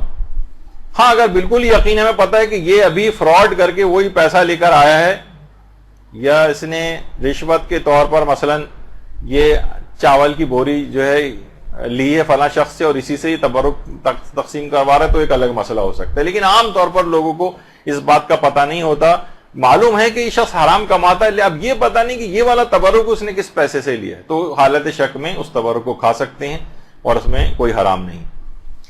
اچھا اب ایک اور بھی مسئلہ یہ ہے کہ اکثر افراد فقہی مسئلے میں یہ بھی آتا ہے ڈبل تبرک لیتے ہیں. ہاں اگر اس سے اجازت آپ لے لیں اور دوبارہ ریکویسٹ کر کے لے لیں اس میں تو کوئی حرج نہیں, ورنہ ڈبل تبرک لینا, دوبارہ لائن میں آ کر لگ جانا, تو اگر بانی مجلس کی اجازت سے اگر آپ لے رہے ہیں ڈبل تبرک تو اس کے اندر تو یقیناً کوئی حرج نہیں ہے, لیکن اس کو بتائے بغیر عام طور پر لے رہے ہیں اور عام طور پر اس کو ایک ذرا جو بانی مجلس ہوتا ہے تھوڑا سا وہ پریشان بھی ہوتا ہے کہیں تبرک کم نہ پڑ جائے, اور اس کو عموماً یہ چیز پسند نہیں آتی کہ لوگ ڈبل آ کر تبرک لیں. تو اگر شک ہے آپ کو کہ پتہ نہیں وہ تیار ہے یا تیار نہیں ہے تو اس سلسلے میں دوسری دفعہ بھی آ کر تبرک لینا یہ جائز نہیں ہوگا. تو اچھا یہی والا مسئلہ تقریباً پیش آتا ہے مساجد کے اندر بھی, اگرچہ وہ میں ویسے ابھی ڈبل کی بات آ گئی تو لوگ ڈبل سجدگاہیں رکھ لیتے ہیں. مساجد میں اکثر جہاں رش زیادہ ہوتا ہے وہاں پر اکثر کم پڑ جاتی ہیں سجدگاہیں, تو لوگ کبھی پتے لے رہے ہوتے ہیں, کبھی کاغذ پہ سجدہ کر رہے ہوتے ہیں, کبھی لکڑی کے اوپر کر رہے ہوتے ہیں. تو مساجد میں اگر ڈبل سجدگاہ جو ہے کوئی شخص لے کے رکھے گا، ناک کے نیچے بھی اس نے سجدگاہ کہا کہ مستحب ہے تو میں دو دو رکھوں گا، ایک ناک کے نیچے ایک پیشانی کے نیچے، تو بعض اوقات یہ بھی حرام تک پہنچ سکتا ہے اور نماز بھی میں بھی اشکال آ سکتا ہے. تو بہرحال اس بات کی ذرا اہتمام ہونا چاہیے کہ آپ تحقیق کر لیں اس سلسلے میں. اچھا، اسی طرح سے ایک سوال یہ ہوتا ہے کہ کیا غیر شیعہ افراد کو تبرک دیا جا سکتا ہے؟ غیر شیعہ افراد کو؟ تو اس کا جواب ہے کہ جی ہاں، غیر شیعہ افراد کو بھی تبرک دینے کی بالکل اجازت ہے. کہ دوسرا لوگ اکثر پوچھتے ہیں اور بیرون ممالک جو غیر مسلم ممالک ہیں کہ کیا کافروں کو بھی ہم تبرک دے سکتے ہیں؟ تو علماء فرماتے ہیں کہ جی ہاں، کافروں کو بھی تبرک دیا جا سکتا ہے، خاص طور پہ عاشورے وغیرہ کا جو کھانا ہے کافروں کو مثلا بھجوانا. فرماتے ہیں لیکن دو شرائط ہیں. ایک تو یہ کہ نجس نہیں ہونا چاہیے. مثلا آپ نے کہا کہ کیونکہ یہ تو کافر ہیں تو چلو ان کو تو کوئی ہم نجس چیز بھی جو ہے وہ دے سکتے ہیں، مثلا غیر شرعی طریقے کا جو ذبیحہ ہے اس کا پکوا کر ان کو دے دیا. نہیں، یہ نہیں کر سکتے. نجس نہیں ہونا چاہیے وہ. اور دوسرا ہے کہ مال حلال سے ہونا چاہیے، مال حلال سے. جیسے اکثر لوگ کرتے ہیں نا کہ جب وہ شکار وغیرہ پہ کہیں جاتے ہیں تو وہاں سے زندہ مچھلیاں بھی ہاتھ آتی ہیں، وہ اپنے لیے رکھ لیتے ہیں، اور مری ہوئی مچھلیاں جو ہیں وہ بھی ہاتھ آتی ہیں. تو بہت سے لوگ جو شہر سے باہر سے آ رہے تھے مری ہوئی مچھلیاں ساتھ لے لیتے ہیں کہ راستے میں جو پولیس والے وغیرہ ملیں گے اور وہ مانگیں گے کہ رشوت کے طور پر، تو ان کو مری ہوئی مچھلیاں پکڑا دیتے ہیں کہ مال حرام تو ویسے بھی کھانا ہے رشوت کے طور پہ، تو چلو مری ہوئی مچھلی کھلا دی جائے انہیں. تو اس طرح کی مختلف چیزیں ہوتی ہیں. تو نجس بھی نہیں ہونا چاہیے اور مال حلال سے بھی ہونا چاہیے. اچھا، ایک اور بھی ایک مسئلہ اس کے اندر یہ ہے کہ اگر کسی نے نظر کی ہے باقاعدہ کسی معین دن پر یا معین جگہ کی، تو پھر وہاں اس کے مطابق ہی عمل کرنا ضروری ہے. مثلا کوئی کہے کہ میں عاشور کے روز نظر کرتا ہوں، منت مانتا ہوں کہ عاشور کے روز مثلا میں کھانا کھلاؤں گا، تو پھر وہ جو کھانا کھلانے کا کسی اور دن نہیں چلے گا، اسے عاشور کے روز ہی کھلانا ہوگا کیونکہ معین دن کی نظر مانی ہے اس نے. یہ اکثر لوگ جو زیارات پہ جاتے ہیں اور سید محمد کے جو روزے کے اوپر جاتے ہیں، تو اگر انہوں نے نظر کی کہ میں سید محمد کے روزے پر جب بکرا ذبح کرواؤں گا تو اس نظر کو وہیں پورا کرنا ضروری ہوگا. چاہے آپ وہاں سے آ جائیں، جب آپ کا کام ہو جائے تو وہ پیسے وہاں بھجوا دیں جو وہاں پر ہی جانور ذبح ہو. لیکن اگر آپ نے عموم رکھا ہے، اس کے اندر کہا کہ جانور کہیں پہ بھی میں ذبح کروا دوں گی، لیکن یہ کہ میں ان کے نام پر، تو اپنے وطن میں بھی کر سکتے ہیں اور کسی بھی جگہ کر سکتے ہیں. تو اگر نظر ہے تو اگر کوئی معین کی ہے آپ نے جگہ یا دن، تو اس کے مطابق عمل کرنا ضروری ہوتا ہے پھر کہ تبرک پھر اسی طور پر ہی ہو جو آپ نے نظر مانی ہے اس کے مطابق ہونا چاہیے. اچھا، اب اس کے بعد ایک مسئلہ اس کے اندر یہ آتا ہے. ہاں، ایک سوال یہ بہت آتا ہے، یہ بیچ میں ایسے ہی آ گیا، اگر ہمارے اس سے متعلق نہیں تھا. یہ اتنا زیادہ یہ سوال پوچھا گیا تھا کہ میں نے سوچا کہ اسی میں سوال بھی ڈال دیجیے. کیا قربانی کے گوشت پر نیاز دی جا سکتی ہے؟ تو جی ہاں، دی جا سکتی.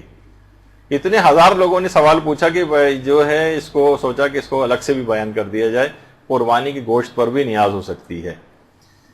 اچھا، اب ایک مسئلہ بہت پیش آتا ہے جس پر بڑا اعتراض ہوتا ہے کہ تبرک کتنا پکوایا جائے یا کتنا بنوایا جائے. اچھا، بعض لوگ اعتراضات کرتے ہیں کہ جناب مجالس اعظم میں بہت اسراف ہونے لگا. تو کیا یہ جو زیادہ پکوانا ہے یہ اسراف میں شمار ہوتا ہے یا تبرک کا زیادہ اہتمام کرنا اسراف میں ہے؟ دیکھیے، پہلی بات تو یہ ہے کہ اسراف میں اور تبذیر میں ایک فرق ہے. ہمارے تو عام طور پہ لوگ ایک ہی لاٹھی سے ہانکتے ہیں چیزوں کو. اسراف الگ چیز ہوتا ہے اور تبذیر الگ چیز ہوتا ہے. اسراف کیا ہے؟ ضرورت کے موقع پر زیادہ خرچ کرنا.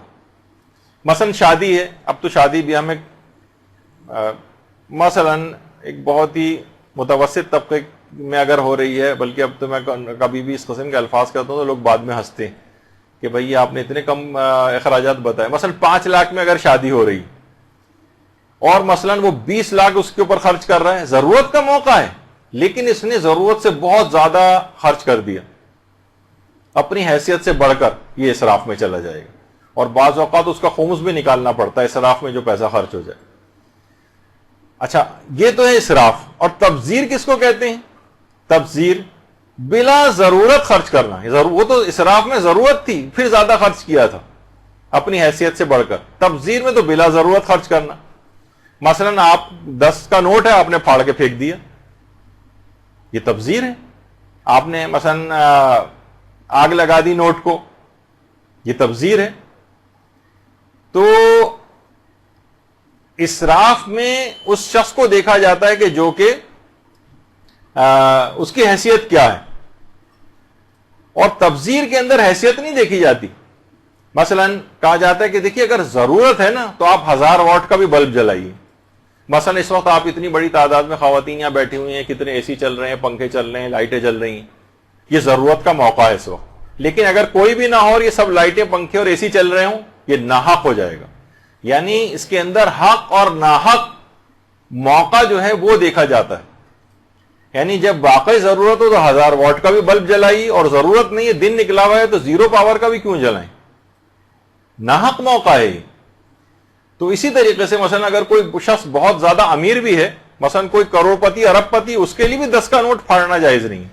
وہ کہے گا میں تو اتنا ارب پتی لی، کیا حیثیت ہے 10 کے نوٹ کی میں پھاڑ رہا ہوں یا جلا رہا ہوں؟ نہیں، یہ تبذیر.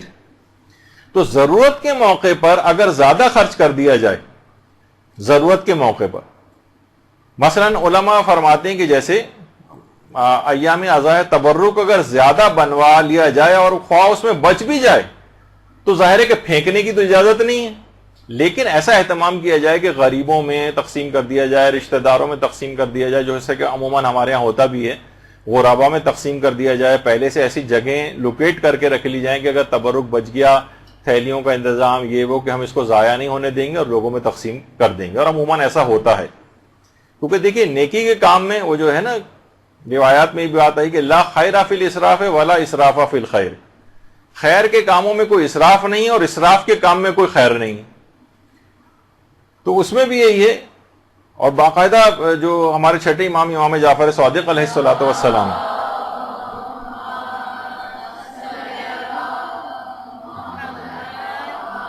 ان کی ایک روایت علامہ رضی الدین طبرسی نے اپنی کتاب مکارم الاخلاق کے اندر لکھی کہ اگر کوئی شخص کسی مومن کو کھانا کھلانے پر 1000 درہم بھی خرچ کر دے تو یہ اسراف نہیں. دیکھیے ایک چیز لوگ عام طور پر یہ کلچر کے اعتبار سے بھی بہت فرق ہو جاتا ہے. دیکھیے مہمان کا احترام، مجھے ایک صاحب تھے، انہوں نے کہا کہ جناب ایک مہمان ان کے گھر آئے، انہوں نے دال روٹی رکھ دی. کہا کہ دیکھیے وہی ہے نا کہ جو اپنے لیے پسند کرو وہی مسلمان بھائی کے لیے پسند کرو. تو ہمارے گھر دال روٹی تھی تو آپ کے لیے بھی یہ انتظام ہے. تو انہوں نے یہی کہا کہ جھوٹوں پر تو خدا کی لعنت ہے ہی، لیکن اتنے سچوں پر بھی اللہ کی لعنت ہو. تو بہرحال یعنی مہمان کو جب آپ کبھی گھر پہ بلاتے ہیں تو اس کے لیے اہتمام کریں، چاہے اس کے بعد کھانا بچ جائے، ٹھیک ہے، اس کو ضائع کر کے پھینکے نہیں کوڑے میں، اس کا کوئی انتظام ہو، اپنے پاس فریز کر کے رکھ لیں، کسی ملازم کو دے دیں، کسی جگہ بھیجوا دیں، کہیں تقسیم کروا دیں. لیکن مہمان کے لیے اچھا سے کھانے کا انتظام کرنا، زیادہ مقدار میں کھانے کا انتظام کرنا، اس میں اسراف نہیں. امام فرماتے ہیں کسی ایک مومن کو کھانا کھلانے میں بھی اگر 1000 درہم خرچ ہو جائیں، اس زمانے کے 1000 درہم، ابھی بھی 1000 درہم کے معنی ہے کہ 1000 درہم جو ہیں وہ کتنی بڑی جو ہے، وہ اگر آپ موجودہ زمانے کے اعتبار سے دیکھیں تو اس کی مقدار ہو جاتی. تو بہرحال اس میں اسراف نہیں. اچھا بہت سے لوگ دیکھیں عرب جو معاشرے ہیں اس میں اکثر آپ دیکھتی ہیں کچھ تو واقعتاً اسراف وغیرہ بہت ہوتا ہے. یہ بھی اگر مثلا پھینکا نہ جائے اور غریبوں میں تقسیم کر دیا جائے دعوت کے بعد تو اسے بھی اسراف نہیں کہیں گے. اور باقاعدہ وہاں ہمارے جو نجف سے ہمارے جو پاکستانی طالب علم اور علماء وہاں پر آتے ہیں، تو جب ہم ان سے وہاں کے علماء کے حالات پوچھتے ہیں تو کہتے ہیں آپ علماء کے گھر اگر دعوت پہ جائیں تو خود چاہے وہ بہت کم کھاتے ہیں لیکن مہمان کا اکرام اتنا زیادہ ہے کہ اگر بہت بڑا سا بھی دسترخوان ہے تو اس کے اندر اس دسترخوان پہ 1 انچ بھی جگہ نہیں ہوتی جہاں جو انہوں پر نہ کر دیں کھانے کی کسی چیز سے. یعنی مہمان کا ایک اکرام ہے، ٹھیک ہے، ضائع نہیں کیا جائے، یہ تو بات بالکل برحق ہے. ضائع کرنا حرام ہے، وہ اس میں شمار ہو جائے گا، وہ تو تبذیر میں چلا جائے گا کہ آپ اس طرح سے کھانا پھینک کر ضائع کر رہے ہیں.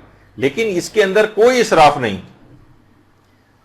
حضرت ابراہیم کے متعلق یہ بات ملتی ہے کہ مہمان کے لیے کثیر مقدار میں کھانا پکواتے تھے، اور بچ جائے، اگر اب ہمارے ساتھ بھی ہے کہ اگر بچ جائے تو ان کی بھی سیرت یہ تھی کہ خود استعمال کرتے تھے یا دیگر افراد کو دے دیتے تھے. بہرحال اس کو پھینکنا کسی جگہ جائز نہیں.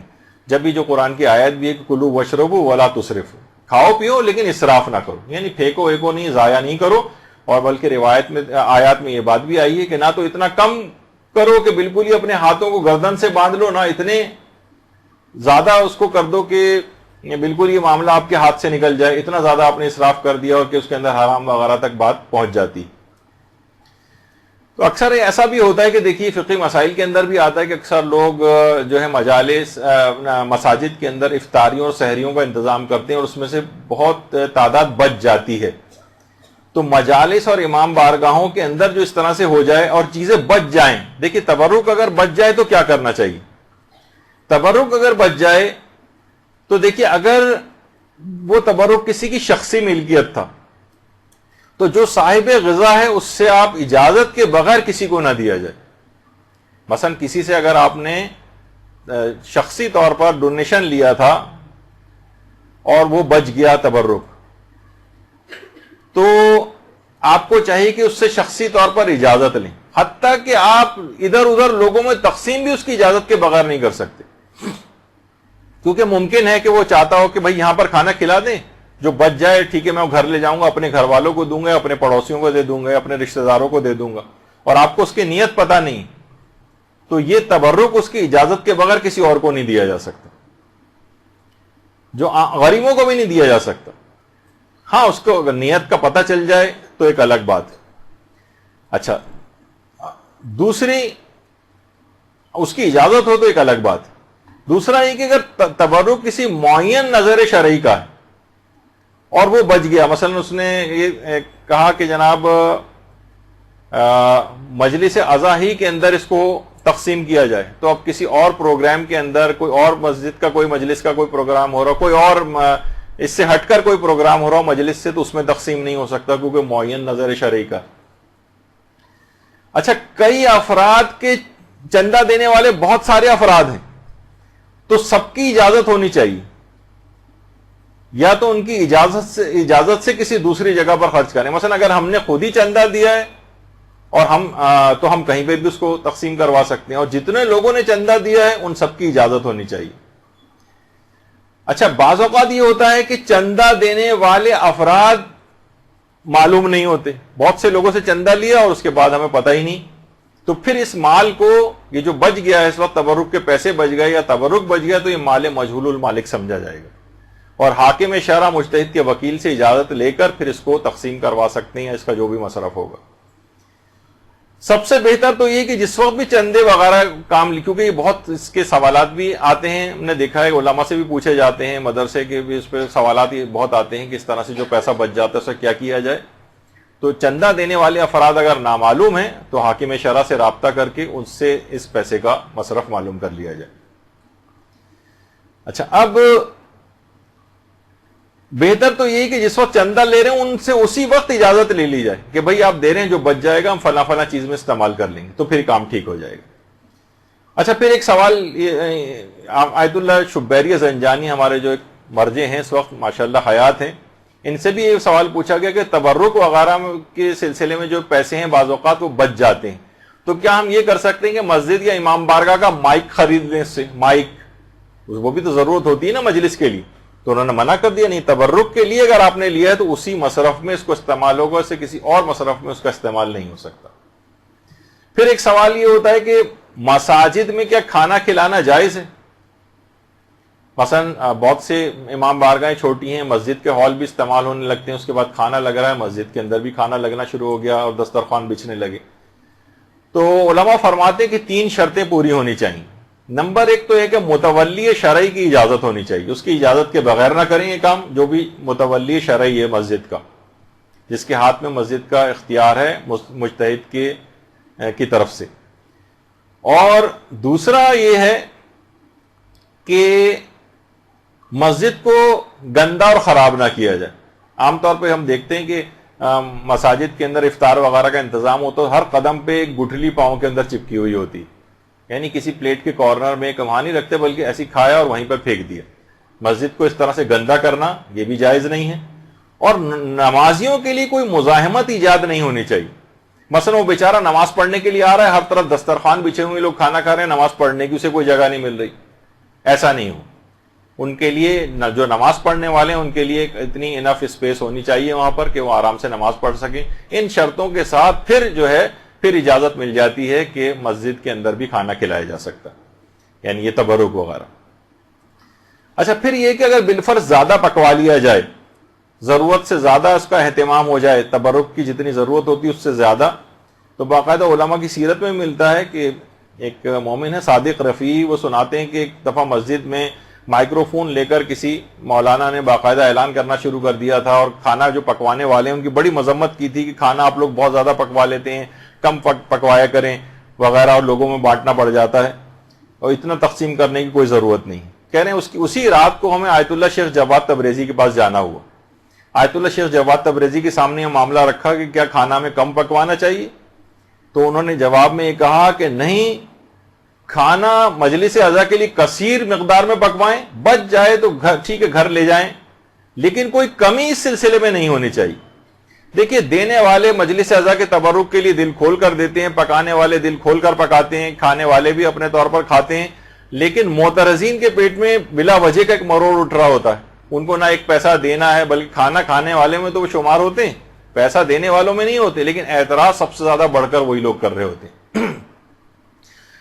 خمس پر اعتراض سب سے زیادہ وہی لوگ کر رہے ہوتے ہیں جنہوں نے خود کبھی ایک پیسہ خمس نہیں نکالا ہوتا. تو دیکھیے, مجلس عزا کی جو شان و شوکت ہے اس کے اوپر اس کے اندر کوئی کمی نہیں ہونی چاہیے, اس پر ویسے ہی پیسہ خرچ ہونا چاہیے. اگر بچ جائے تبرک تو انتظامات ہوں, تھیلیاں ہوں, شاپنگ بیگس ہوں, بھجوانے کا انتظام موجود ہونا چاہیے. اور کتنے ہی ادارے ایسے ہیں, دیکھیے باقاعدہ آیت اللہ سیستانی کا بھی یہی, ان سے یہی کہا کہ پوچھا گیا کہ جناب اس طرح سے مجالس منعقد ہوتی ہیں, اور ایک وقت میں کئی مجالس عزا منعقد ہوتی ہیں, اور اکثر مجالس میں نیاز میں چاول وغیرہ تقسیم ہوتے ہیں, صبح تک یہ سلسلہ رہتا ہے. اس فراوانی میں کھانے کی بڑی مقدار کچرے کے ڈھیر میں پھینک دی جاتی ہے, اس بارے میں آپ کی کیا رائے ہے؟ تو انہوں نے یہ فرمایا, دیکھیں تبذیر یعنی بلا ضرورت اس طرح سے خرچ کرنا یہ باعث غضب ہے, شرعاً حرام بھی ہے. ضروری ہے کہ ہر وہ اقدام کیا جائے جس کے ذریعے اس کو روکا جا سکے, اور یہ کام انتظامات کرنے والے اشخاص کے ساتھ صلاح و مشورے کے ذریعے ہو.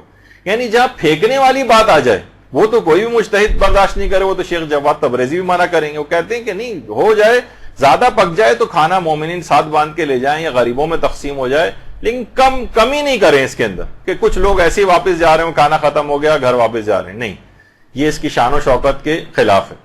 دیکھیے کتنے غریب ایسے افراد ہیں, وہ جو آپ کوڑے پر ویسے جا کر پھینکیں گے, ان کو بہتر نہیں کہ عزت کے طور پر ان تک پہنچا کر ان غریبوں کو جو ہے والا کھانا جو دیا جائے.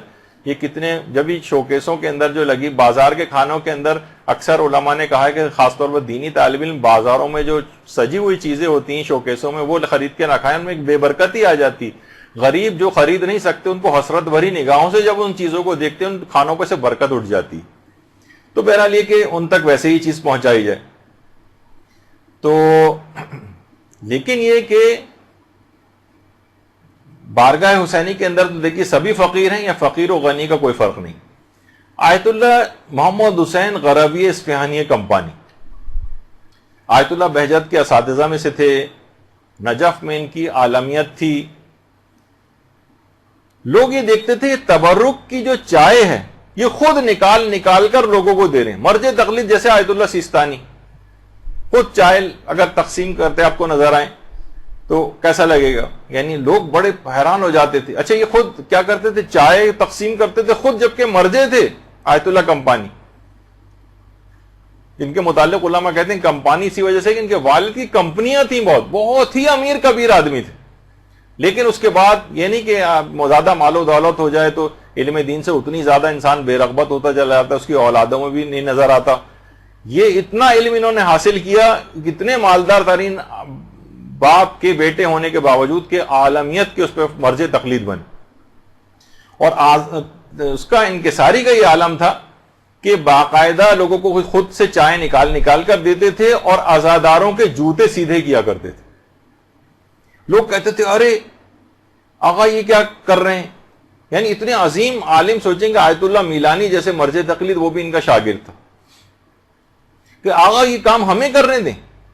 وہ کہتے تھے ارے تم یہ کیا بات کرو گے، میں کام تمہیں کرنے دوں اور خود نہ کروں، یہ مجلس شہزادی فاطمہ الزہرا سلام اللہ علیہ ہے. اللہم صلی علی محمد.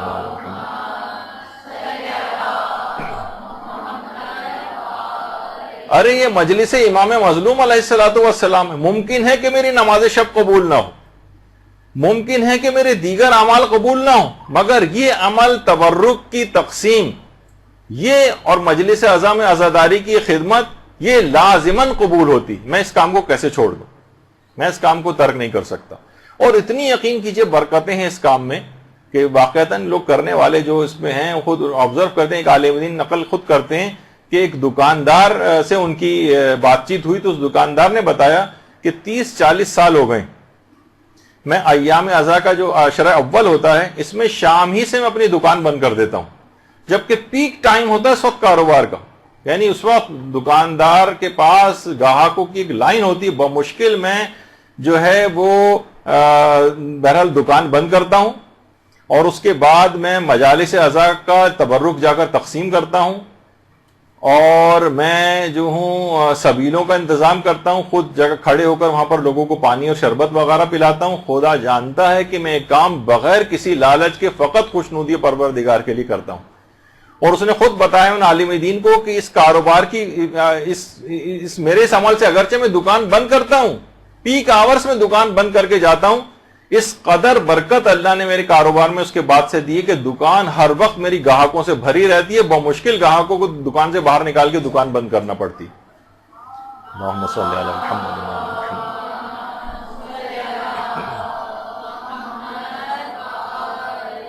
تو بہرحال مکمل اخلاص کے ساتھ یہ ہونا چاہیے.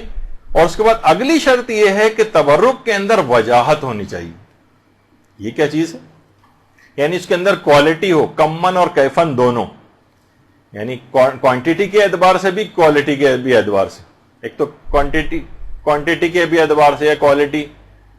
جیسے میں نے ایک دفعہ سنایا تھا کبھی کسی کلاس میں واقعہ کہ انڈیا کے کسی علاقے کے اندر یعنی باقاعدہ اگر 15 منٹ کی مجلس ہے تو وہ نمک پارے کی ہوتی، اور اگر 25 منٹ کی ہے مثلا تو اس میں بند وغیرہ تقسیم ہوتے ہیں، اور اگر آدھے گھنٹے کی ہے تو اس کے اندر جو ہے باقر خوانی یا کوئی اور اس طرح کی چیز تقسیم ہوتی، اور اس کے بعد اگر 1 گھنٹے کی ہے، پونے گھنٹے کی ہے تو اس کے اندر بریانی تقسیم ہوتی.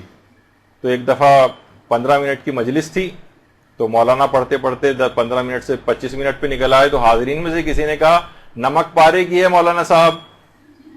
تو لوگ جو ہیں اس قسم کی چیزیں جو ہیں وہ انہوں نے منسوب کر دی ہیں. اس سے کیا ہے یعنی کمن اور کیفن کیفیت کے اعتبار سے بھی اس کے اندر ایک وجاہت ہونی چاہیے اور کوانٹٹی کے اعتبار سے بھی اس کے اندر وجاہت ہونی چاہیے، کیونکہ امام حسین وجی ہیں. علماء فرماتے ہیں کہ دیکھیے امام وجی ہیں اور ان کے اندر یا وجیحن عند اللہ اشفع لنا عند اللہ جو آپ پڑھتی ہیں وہ یہی تو کہتی ہیں دعائے توسل کے اندر کہ آپ کا مقام، آپ اتنے وجی ہیں، مقام آپ کا پروردگار کی بارگاہ میں بہت بلند ہے. تو ان کے تبرک میں بھی وہی چیز ہونی چاہیے، یعنی اس تبرک کو پریزنٹیبل ہونا چاہیے. اب دیکھیے آپ کے سامنے عام سبیلیں بھی ہوتی ہیں اور ایک یہ سبیل آپ کے سامنے کتنے عالیشان طریقے سے سبیل کو سجایا گیا ہے، کس طرح سے پھول اس کے اندر جو ہے وہ رکھے گئے ہیں. یعنی پورے ایک عزت احترام کے ایک امام حسین کے نام پر کوئی چیز ہو رہی ہے. تو ہمارے یہاں عام طور پر دیکھیے بڑا عجیب و غریب مجھے بہت سی چیزیں کہنی پڑتی ہیں کہ مجالس میں عام طور پر بہت سی جگہوں پہ خیر اب بہتری آئی ہے، لیکن صرف امام حسینی کی بات نہیں، مسجدوں کے اندر آپ جائیں کولر لگے ہیں ان کے ساتھ اسٹیل کا ایک گندا سا گلاس زنجیر کے ساتھ بندھا ہوا، اس میں زنگ لگا ہوا، اسی کے اندر آپ جو ہے پانی پئیں. عام طور پر جو چائے کے کپس وغیرہ ہوتے ہیں دیکھا ہے میں نے مختلف جگہوں پہ چائے تقسیم ہوتی ہے، کپوں کے سب کنارے ٹوٹے ہوئے ہیں. اسٹیل کی جو پلیٹیں عام طور پر ہوتی ہیں ان کو دھویا بھی صحیح سے نہیں جاتا ہے، چکنی پلیٹیں چکنے چمچے وغیرہ دیے جا رہے ہوتے ہیں. امام حسین وجی ہیں، ان کے لیے تمام تبرکات کا جو انتظام ہونا چاہیے وجی انداز میں ہونا چاہیے. کوشش آپ یہ کریں، کھانے دیکھیے پک رہے ہیں، یہ آپ کے سامنے جو تصویر ہے، آپ تو بس آرڈر کر کے آ گئے، وہ کتنے گندے طریقوں سے کھانے وہ لوگ پکا رہے ہوتے ہیں. پائپ کے ذریعے اس کے اندر پانی ڈال رہا ہے کوئی بھی گندا سا غلط طریقے سے، اس کے بعد پک کے آ جاتا ہے، آپ بھی سوچتے ہیں بس کون اس میں زیادہ تحقیق کرے. تو ایسا نہیں ہونا چاہیے. دیکھیے کوشش کریں کہ ڈسپوزیبل کپس استعمال کر لیں. اب لوگوں کی طرف فطرتیں ذرا نفیس ہو گئی ہیں، بہتری کی طرف وہ جاتے ہیں، کراہیت کرتے ہیں. کیوں گندے کپوں کے اندر ایک کے دوسرے کو تیسرے، بہت سی بیماریاں بھی بعض اوقات لگ جاتی ہیں اس انداز سے، گندے کھانوں کی وجہ سے یا گندے برتنوں کی وجہ سے. تو آپ دیکھیں کہ بہت سی جگہوں پر جہاں اس کا اچھا اہتمام ہوتا ہے تو باقاعدہ جو پلاسٹک کے گلوز پہن کر چیزوں کو جو ہے وہ سرو کیا جاتا ہے. اور یہ آپ دیکھ رہے ہیں کہ خود ائمہ کے حرموں میں یا جو اچھی جگہ ہیں بعض اوقات وہاں پر سب نے پلاسٹک کے گلوز وغیرہ پہنے ہوئے ہیں، حتیٰ کہ جو ہیں وہ میڈیکل ماسک وغیرہ لگائے ہوئے ہیں تاکہ اس کے اندر کسی بھی طرح کے کوئی جراثیم یا وہ اس طرح سے نہ جائیں. تو اچھے طریقوں سے، پریزنٹیبل طریقے سے بھی سب چیزیں ہو سکتی ہیں. اچھا، کھانوں میں اگر آپ دیکھیں تو مضر صحت چیزیں، انتہائی چکنے قورمے، اور وہ جس کے اندر گھی اور تیل اتنا زیادہ ہوتا ہے کہ ہر شخص، اتفاق سے بھی پچھلے دنوں ہی اتنے زیادہ میرے پاس اس قسم کے فون آئے کہ ظاہر ہے کہ میڈیکل سے بھی ہمارا جو واسطہ ہے، تو لوگ عام طور پر جو رشتہ دار وغیرہ جو فون کرتے ہیں، اتنی بڑی تعداد میں لوگوں کے پیٹ خراب ہوئے، کسی کو موشن لگے ہوئے ہیں، کسی کے پیٹ میں درد ہو رہا ہے. کیا ہے کہ انہی کھانوں کی وجہ سے کسی کو بے تحاشا ایسیڈیٹی ہو رہی. آپ امام کے نام پر لوگوں کو چیزیں کھلا رہے ہیں، ان کو مضر صحت چیزیں کھلا رہے ہیں، ان کے کولیسٹرول لیول بڑھ رہے ہیں، وہ بیمار ہو رہے ہیں، دل کے مریض بن رہے ہیں، ان کے تیزابیت ہو رہی ہے، ان کی کوالٹی آف لائف خراب ہو رہی ہے. کیا کیا جا رہا ہے؟ یعنی امام کے نام پر کھانا اس انداز کا ہونا چاہیے کہ جو کہ مضر صحت نہ ہو، سستے ترین گھی اور تیل نہ ہو. خیر، اب اس پہ بھی آگے چل کر بات آئے گی کہ آلٹرنیٹ کیا بہتر چیز ہونی چاہیے. پھر یہ کوشش یہ کریں کہ پریزنٹیبل طریقے سے عزت کے ساتھ لوگوں کو دیں. تبرک بھی اگر آپ تقسیم کر رہے ہیں ایک عزت کے ساتھ، احترام کے ساتھ، جو دیکھیے کہ یہاں تک بھی یہ چیز ملتی ہے کہ لا تبطلوا صدقاتکم بالمن والاذى، اپنے صدقات کو باطل نہ کرو اے ایمان والو، منت رکھ کر اور اذیت دے کر. تو بعض اوقات یہ ہوتا ہے کہ انسان بڑا گھمنڈی ہو کر، اس میں بہت ساری چیزیں ہیں کہ منت رکھ کر اور اذیت دے کر باطل نہ کرو اپنے صدقات کو. اس کے کیا معنی ہے، اس کی تفصیل میں تو ابھی میں نہیں جا رہا. بہرحال اس کے اندر ایک یہ بھی ہے کہ اس پہ بڑا احسان رکھ رہے ہیں، بڑے گھمنڈی انداز میں دے رہے ہیں. ایک دفعہ خود ایک بڑی مجلس اعضاء میں خود شریک تھا، اور اس کے بعد وہاں تبرک تقسیم ہو رہا تھا، شیر مال وغیرہ تقسیم ہو رہے تھے، میں بھی لائن میں لگ گیا. تو یقین کیجئے کہ وہ جو افراد تبرک تقسیم کر رہے تھے، وہ جتنا رعونت کے ساتھ، گھمنڈ کے ساتھ، تکبر کے ساتھ لوگوں پہ چلا رہے ہیں، چیخ رہے ہیں، لائن میں لگو فلاں یہ وہ، یعنی توہین آمیز ایک طریقہ تھا ان کا. ایسا نہیں ہونا چاہیے. تو اور نہ ہی اس کے اندر کوئی تفاخر ہونا چاہیے. مثلا بعض اوقات ہوتا ہے کہ اکثر لوگ جب وہ مجلس قضا گھر میں ہوتی ہے تو کچھ غریب لوگ آنے لگتے ہیں مانگنے کے لیے، تو آپ کوئی بات نہیں، ان کو ڈانٹ کر نہ بھگائیں، کچھ زیادہ بنوا لیں، 40-50 تبرک زیادہ بنوا لیں، جو لوگ آئیں ان کو بھی دے دلا کے رخصت کر دیں. عام طور پہ دیکھا جاتا ہے کہ یہ آ جاتے ہیں، یہ پروفیشنل ہیں، یہ ہر گھر میں جا کے مانگنے والے ہیں، تو کوئی بات نہیں، آپ کے پاس بھی اگر آ گئے تو دے کے وہ کیا کرے گا، کھائے گا ہی تو نہ جا کر، اس کو پھینکے گا تو نہیں کسی جگہ جا کر، اپنے گھر والوں کے لیے زیادہ تر لے کر جائے گا. غریب لوگ بہرحال ہوتے ہیں، وہ زیادہ بنوا لیں، لیکن ان کو اس طرح سے ڈانٹ پٹکار کر بھگانا نہیں چاہیے. تو بہرحال تفاخر کوئی نہیں ہونا چاہیے، دھتکارنا نہیں چاہیے، اس بات کی کوئی تعریف کے خواہاں نہیں ہونا چاہیے آپ کو کہ وہاں لوگ تعریف کریں کتنا زبردست بنایا تھا تبرک. ہاں، اچھی کوالٹی کا رکھیں، لیکن لوگوں کی تعریف کے خواہاں نہ ہوں. اسی طریقے سے کوشش کریں کہ کچھ دیگر اقسام بھی مانوی تبرک کی بھی اگر ساتھ کر دیں. کھانے پینے کی تو چیزیں ہوتی ہی ہیں، مثلا کوئی کتاب ساتھ میں دے دی جائے. مثلا یہ اس کا بھی ٹرینڈ ایک زمانے میں ہوا تھا جو پھر دوبارہ ختم ہو گیا تقریباً. یا مثلا کوئی بھی کتابچہ پمفلٹ وغیرہ، یہ دیکھیں آپ کے سامنے مثلا عید غدیر کا کوئی پروگرام ہو رہا ہے، اس میں باقاعدہ ایک کتابچہ پورا غدیر سے متعلق تبرک کے ساتھ تقسیم ہو رہا ہے، ساتھ میں رکھ کے دیا جا رہا ہے. تو اس طرح کی کوئی بھی چیز، چاہے وہ کچھ خاص عملیات ہوں، لوگوں کی رزق بڑھانے کے طریقے، کچھ مسائل دینیاں، کچھ احادیث کے کوئی کتابچہ، کوئی پمفلٹ. بہت سی جگہوں پہ ایک زمانے میں جس کی تھوڑی حیثیت ہوتی ہے، کچھ خواتین کے لیے مقنے وغیرہ بھی تقسیم ہوتے ہیں، یا نماز کی چادر وغیرہ تقسیم ہونے لگتی ہے. تو تبرک کی کچھ اچھی اقسام جو اور کھانے سے ہٹ کر بھی، اس میں بھی دماغ میں رکھنا چاہیے کہ اس پر بھی پیسہ خرچ کیا جائے.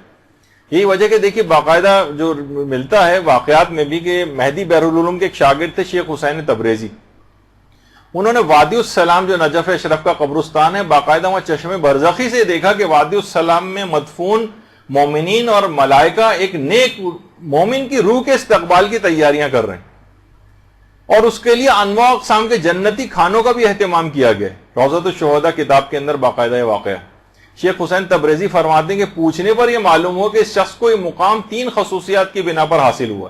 نمبر 1، وہ اہل بیت رسول سے بے پناہ محبت کرتا تھا۔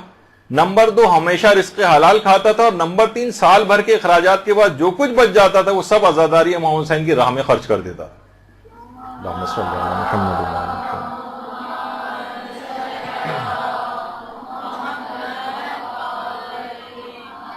تو بہت خصوصیات ہیں اس کی کہ اس کے اوپر پیسہ خرچ کیا جائے۔ یہ وجہ ہے کہ احمد خمینی جو امام خمینی کے بیٹے ہیں کہتے ہیں کہ امام خمینی کے انتقال کے بعد میں نے ان کو ایک دفعہ خواب میں دیکھا تھا اور ان سے پوچھا تھا کہ بابا اس جہان کے اندر کون سی چیز زیادہ فائدہ پہنچانے والی؟ تو امام خمینی نے اپنے بیٹے سے کہا تھا کہ محمد و آل محمد کی ولایت اور ان کی محبت، اس کے اوپر سرمایہ کاری سب سے زیادہ کرو، اس پر پیسہ خرچ کرو، اور خود بھی اور اپنی اولاد کو بھی اہل بیت کے دامن سے وابستہ کرو، ان کے گھر کی نوکری کرو اور ان کی پناہ میں آ جاؤ۔ یہ چیز سب سے زیادہ فائدہ پہنچانے والی۔ اور باقاعدہ دیکھیے یہاں تک ملتا ہے کہ عیسائیوں تک کے لیے وہ بھی ہے اور ہندو وغیرہ بھی اس کے اندر پیسہ خرچ کرتے ہیں۔ انڈیا کے ہندوؤں کے متعلق بات ملتی ہے کہ وہ بھی تبرک وغیرہ کے اندر جو ہے وہ پیسہ خرچ کر رہے ہوتے ہیں، تو اور ان کو بھی اس سے فائدہ ہوتا ہے۔ باقاعدہ بہار میں بھی یہ روایت ہے، سفینۃ البہار میں بھی ہے کہ حدیث میں امام نے بات فرمائی ہے کہ لوگ یہ گمان کرتے ہیں کہ ہماری محبت سے غیر مسلموں کو کیا فائدہ پہنچے گا۔ امام نے فرمایا خدا کی قسم وہ غلط گمان کرتے ہیں، ہماری محبت ان کے لیے بھی فائدہ پہنچانے والی۔ اچھا، آپ کو فائدہ کیسے پہنچاتی ہے؟ علماء کہتے ہیں یا تو ان کے عذاب میں کمی ہو جائے گی، یا مثلا ان کی عاقبت بخیر ہو جائے گی۔ ہو سکتا ہے کہ مرنے سے پہلے ان کو دولت ایمان کی توفیق مل جائے اور وہ اسلام قبول کر لیں، یا ان کی عمر طولانی ہو جائے گی، یا ان کے رزق میں وسعت ہو جائے گی، کوئی نہ کوئی فائدہ ضرور ملے گا۔ تو جب ایک کافر کو ان تمام چیزوں کا فائدہ ہے تو ایک مومن جو ان کا ماننے والا ہے، ان کا محب ہے، ان کے مطابق عمل کرتا ہے، ان کے فرامین پر عمل کرتا ہے، وہ جب یہ کام کرے گا تو کتنے فائدے اس کو حاصل ہوں گے آپ خود سوچ سکتی۔ دیکھیے ایک چیز اور بھی ہے، کافروں کو بھی اس سے فائدہ ہو جاتا ہے۔ ایک روایت ہے نا جس پہ اکثر علماء کے تحفظات بھی ہیں، کچھ نے اعتراضات بھی کیے ہیں۔ مثلا ایک روایت ہے کہ امام حسین علیہ السلام نے شہادت کے وقت سے پہلے شمر سے پانی کی درخواست کی تھی، یعنی پانی مانگا تھا، جس طریقے سے حضرت علی اصغر کو لے کر گئے تھے اور وہاں پر انہوں نے پانی مانگا تھا۔ کچھ کہتے ہیں کہ نہیں، امام کی توہین، امام کیسے ان سے پانی مانگ سکتے ہیں؟ اس کے الگ علماء نے جواب دی کہ اس وقت ہاں البتہ وہ بات غلط ہے کہ امام نے کہا کہ تم مجھے پانی پلا دو تو میں بیعت کر لیتا ہوں، یہ والی بات نہیں، یعنی امام نے صرف اس سے پانی کا تقاضا کیا۔ امام خمینی کے جو استاد تھے آیت اللہ شاہ آبادی، وہ فرماتے تھے امام کا یہ کام شفاعت کے غرض سے تھا، علی اصغر یا تو خود پانی مانگنا یا علی اصغر کے لیے پانی مانگنا، ورنہ امام نے اتنی جب پیاس برداشت کر لی تھی، اب تو معلوم تھا کہ اب تو شہادت ہونے والی ہے، اب تو ان کے نانا حوض کوثر سے انہیں سیراب کر ہی دیں گے، پھر پانی کیوں مانگا؟ کہا یہ امام کی جو وسیع مغفرت تھی، کیونکہ امام خدا کی رحمانیت، رحیمیت اور غفاریت کی جو تجلی ہے وہ امام کے اندر ظاہر ہو رہی تھی، یعنی اگر وہ شخص شمر اس وقت پانی دے دیتا تو امام کی اسے شفاعت مل جاتی اور امام کے قتل سے باز آ جاتا، علی اصغر کے قتل سے وہ لوگ باز آ جاتے اگر وہ اس کو پانی پلا دیتے، یعنی دسترخوان شفاعت بچھا ہوا تھا۔ امام نے ظاہر ہے وہ کوئی بھی شخص نہیں چاہتا، امام ہرگز نہیں چاہتے تھے کوئی بھی شخص جہنم کے اندر اس انداز سے چلا جائے، دسترخوان شفاعت بچھانے کی وجہ سے انہوں نے پانی مانگا تھا، نہ کہ صرف ان کو تو پتا تھا تو کچھ ہی دیر کے اندر شہادت ہو جائے گی اور حوض کوثر سے سیراب ہو جائیں گے۔ لیکن اس نے کیا کہا، اس ملعون نے کیا کہا؟ کہا کہ میں یزید کے 1 درہم کے بدلے بھی تمہاری نانا کی شفاعت کو قبول نہیں کروں گا، شمر نے، یہاں تک کہ وہ قیامت تک کے لیے اس کا نام وَلَعْنَةُ اللَّهِ شمرن، اور شمر پر اللہ کی لعنت زیارت عاشورہ کے اندر اس کا مصداق ہو گیا، بلکہ وہ شخص پہ بھی کے لیے بھی دعائیں کی جاتی ہیں کہ رحم اللہ من لعن شمرن، جو اس شخص پہ بھی اللہ رحم کرے جو شمر کے اوپر لعنت کرتا ہے۔ تو بہرحال اس کا مصداق ہو گیا وہ، تو صرف پانی پلانے سے اتنا زیادہ اس کو ہو جاتا کہ اتنے عظیم گناہ سے وہ باز آ جاتا اور عاقبت اس کی بخیر ہو سکتی تھی، دسترخوان شفاعت بچھا ہوا تھا۔ تو اب دیکھیے خود وہ پانی پلانا، مومنین جو ایک دوسرے کو پانی پلا رہے ہوتے ہیں اور سبیرے لگا رہے ہوتے ہیں اور کھانا کھلا رہے ہوتے ہیں، ان کے لیے کتنا زیادہ اس کے اندر فوائد ہوں گے۔ اب دیکھیے مومنین تو اپنی طور پر علماء سے بہت پوچھا گیا کتنے دسترخوان امام حسن ہے، دسترخوان حضرت علی اصغر ہے، اور دسترخوان جو سفرہ ام البنین ہے، اور اس کے علاوہ دسترخوان رقیہ ہے، اور عربوں کے اندر دسترخوان امام زمانہ ہے، امام حسن کا جو سفرہ ہوتا ہے وہ ہے، کتنی زیادہ آپ کو نظر آتے ہیں، اور سب کو علماء نے ریکمینڈ کیا کہ سارے ہونے چاہیے۔ لوگوں کی باتوں میں ہرگز نہ آئے کہ نہیں یہ نہیں اور وہ نہیں، اب تو ہر جگہ دسترخوان، ہر وقت کھانے، کوئی مسئلہ نہیں ہے اس کے اندر، بہت ریکمینڈ علماء نے اس میں کیا ہے۔ اور علماء خود بھی اس کے اندر بہت آگے ہوتے ہیں، خود بھی اس کی کھلائی میں، پکائی میں، خود اس کو سرو کرنے میں، آپ کتنی زیادہ ان کی اگر آپ دیکھیں علماء کی کہ خود اس کے اندر بڑھ چڑھ کر حصہ لے رہے ہوتے ہیں، ایک ایسی خدمت ہے کہ عالم ہونے کے باوجود بھی وہ کر رہے ہوتے ہیں۔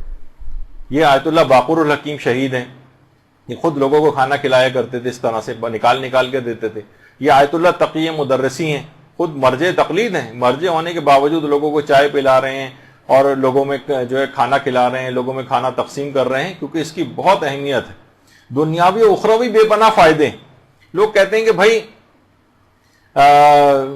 اس کے اندر بہت افراط بہت ہو گئی ہے، بہت زیادہ لوگ کرنے لگے ہیں۔ آیت اللہ وحید خراسانی بڑا زبردست جملہ کہتے ہیں، فرماتے ہیں عزاداری امام حسین میں تفریط ہی تفریط ہے، افراط نہیں، ہر چیز کمی کی طرف ہے۔ غم بھی جتنا بھی آپ کر رہے ہیں سب کم ہے، جتنا بھی آہو بکا کر رہے ہیں سب کم ہے، جتنا پیسہ خرچ کر رہے ہیں سب کم ہے، مکمل تفریط ہی تفریط ہے، افراط اس کے اندر ہے ہی نہیں، کمی کی طرف ہر چیز ہے۔ تو یہ جو کہنا کہ بہت ہو گیا بہت نہیں ہے، کہ ہر چیز کم ہے، جتنا بھی خرچ کریں اس کے اندر کوئی اس کے اندر ممانعت نہیں ہے، بلکہ زیادہ فائدے، دنیاوی کتنے فائدے ہیں۔ اب میرے پاس اتنا وقت نہیں ہے کہ ان فائدوں کو بھی جلدی بس میں کر رہا ہوں کہ انسان، علماء نے کہا کہ اس کی شخصیت کی معرفت ہوتی ہے، جو کھانا کھلاتا ہے وہ ایک آئسولیشن سے نکل جاتا ہے، اس کے علاوہ معاشرے میں اس کے عزت و وقار میں اضافہ ہوتا ہے، گھر میں اس کے خیر و برکتیں آنے لگتی ہیں، گھر سے آفات و بلائیں اس کی دور ہونے لگتی ہیں، اس کو تعظیم شاعر کا ثواب ملتا ہے جو بھی کھانا کھلا رہا ہوتا ہے، اس کی روحانی اور نفسیاتی جو اس کو خوشیاں ملتی ہیں کھانا کھلا کر وہ ملتی ہے، اس کے اندر اخلاق کریمانہ پیدا ہونے لگتے ہیں، سخاوت وغیرہ اس کے اندر پیدا ہونے لگتی ہے، اور اس طرح سے اس کی اولاد کی بھی تربیت ہوتی ہے، باقاعدہ نسلوں میں اس کی ثقافت اسلامی منتقل ہوتی ہے، بچوں کے اندر کتنا زیادہ بچے اس کے اندر اہتمام کرتے نظر آتے ہیں، تو یہ بہت اہم چیز ہے۔ اس کے علاوہ مومنین کے آپس میں تعلقات بہت زیادہ مضبوط ہوتے ہیں۔ دیکھیے کتنے ہی رشتہ دار ایسے ہیں جو جن کی سالوں ملاقات نہیں ہوتی، رنجشیں ہوتی ہیں، مجلسوں میں بلاتے ہیں، کھانے پر بلاتے ہیں، ان کی رنجشیں دور ہو جاتی ہیں، معاشی حالات جو ہے انسان کے بہت جو ہے وہ اس کے اندر بہتری آتی ہے۔ اگر اس کو بھی انٹروڈیوس کیا جائے کہ عورتیں بہت سارے کام جو گھروں میں کر سکتی ہیں، عام طور پر لوگ کہتے ہیں بزنس کیسے شروع کریں، ہم دکان لیں گے، ٹیکس دینے پڑیں گے، یہ کہاں سے ہوگا، گھروں پہ عورتیں کام شروع کریں، مجالس ازا کے تبرک بنائیں، گھر سے سپلائی کریں۔ کتنے لوگ جنہوں نے کام شروع کیا ہے، اب کیا ہے کہ زیادہ تر غیر مومنین افراد کی آپ خدمات لیتے ہیں، پیسہ بھی ان کے پاس جاتا ہے، اکثر اس میں سے دشمنان اہل بیت بھی ہیں، اپنے مومنین کی معاشی حالت بہتر ہوگی۔ روایات میں بھی ہے کہ اونٹ کے کوہان میں چھری اتنے جلدی اثر نہیں کرتی جتنا رزق ان لوگوں کے لیے آتا ہے جو دوسروں کو کھانا کھلاتے ہیں، رزق میں اس کے بہت برکت ہوتی ہے۔ اور بہرحال نیکیوں میں مسابقت ہوتی ہے، فاستبقوا الخیرات، قرآن کا جو حکم ہے کہ نیکیوں میں ایک دوسرے سے سبقت لو، اسی بہانے غیر شیعہ افراد بہانے سے قریب آنے لگتے ہیں، اور مال سے جہاد کا بھی ثواب ملتا ہے، اور اخروی لحاظ سے دیکھیں تو حجوں کا ثواب ملتا ہے آپ کو۔ پیغمبر اسلام نے ایک دفعہ ارشاد فرمائی یہ بات کہ حج مبرور کی جو جزا ہے وہ سوائے جنت کے کچھ نہیں۔ لوگوں نے کہا کہ یا رسول اللہ حج مبرور، نیک لوگوں کا حج کون سا ہے؟ امام نے فرمایا اطعام الطعام و افشاء السلام، لوگوں کو کھانا کھلانا اور سلام کو عام کرنا۔ اس سے جو ہے وہ حج مقبول شدہ جو حج ہوتے ہیں نیک افراد کے، ان کا ثواب ملتا ہے۔ اور روایت میں آیا کہ جو بھی شخص مومن کھانا کھلائے گا اللہ اسے طعام جنت سے سرفراز کرے گا، اس کو نار جہنم سے نجات ملے گی اس کو، اور صرف پانی پلانے سے اس قدر نامہ اعمال بھاری ہوتا ہے کہ 70,000 نیکیاں فقط اس شخص کو جو پانی پلا رہا ہے، سبیل لگا رہا ہے، اس کو حاصل ہوگی، اور اولاد اسماعیل میں سے 10 غلام آزاد کرنے کا ثواب اس کو دیا جائے گا۔ کوشش یہ کریں کہ جو بھی اس میں تبرک بنانے والا ہو وہ باوضو ہو کر تبرک بنائے، ان کو ہدایت کر دیں۔ مثلا اگر کسی مومنین سے بنوا رہے ہیں، تلاوت قرآن کر تبرک، نیاز وغیرہ دلوا کر تبرک جو ہے وہ کھلایا جائے لوگوں کو. کوشش کریں کہ مینیو جو ہے وہ کھانے کا حفظان صحت کا خیال رکھیں، اچھی چیز ہو، مضر صحت نہ ہو. مثلا سادہ قسم کا اس طرح کا کھانا ہو جو صحت خراب نہ کرے، چاہے اچھی کوالٹی کا، بہتر کوالٹی کا، اچھی چیز لوگوں کو کھلائیں. پریزنٹیبل بھی ہو، صحت کے خرابی والی چیزیں بھی نہ ہوں. عام طور پر دال چاول اس طرح کی چیز کی جس میں نہ کوئی تیزابیت کسی کو ہوگی، اچھے طریقے سے وہ پیٹ بھر کے کھانا بھی کھا لے گا اور اس کو جتنا بھی اچھے سے اچھا کر سکیں کوالٹی کے اعتبار سے. اسی طریقے سے مثلا پھلوں کو بھی رائج کرنا چاہیے. پھل ہیں حفظان صحت کے اعتبار سے جو ہے وہ تقسیم کیے جاتے ہیں. تو آپ نے دیکھا کہ روایات کے اندر بھی یہ بات آئی ہے کہ پھلوں کے جناب لوگوں کو سیب کے فوائد پتہ ہوتے تو اس کے علاوہ کسی اور چیز کا علاج اپنے بیماروں کا اس کے علاوہ کسی چیز سے نہ کرتے. تو پھلوں کو رائج کرنا چاہیے. کوئی ایسا پیکٹ بنا لیں جس میں 2-3 اچھے پھلوں ہو تو یہ اچھا تبرک شمار ہو جائے گا. اسی طریقے سے مثلا جو ہے وہ اگر کسی کی حیثیت ہو تو کچھ ڈرائی فروٹس کے پیکٹ وغیرہ بہت سی جگہوں پہ تقسیم ہو سکتے ہیں. صحت کے اعتبار سے کتنا اچھا ہے کہ اگر آپ یہ تقسیم کریں، مومنین کے جسموں میں جائیں، ان کو فائدہ پہنچائیں بنسبت ان چکنے اور مضر صحت کھانوں کے.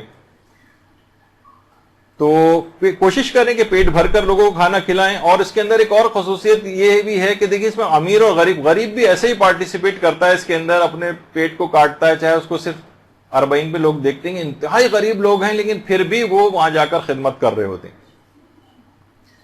اور تبرک میں دیکھیے شفا یابی کی بھی ایک صفت ہوتی اور باقاعدہ آیت اللہ سعید الحکیم سے بھی یہ چیز پوچھی گئی ہے.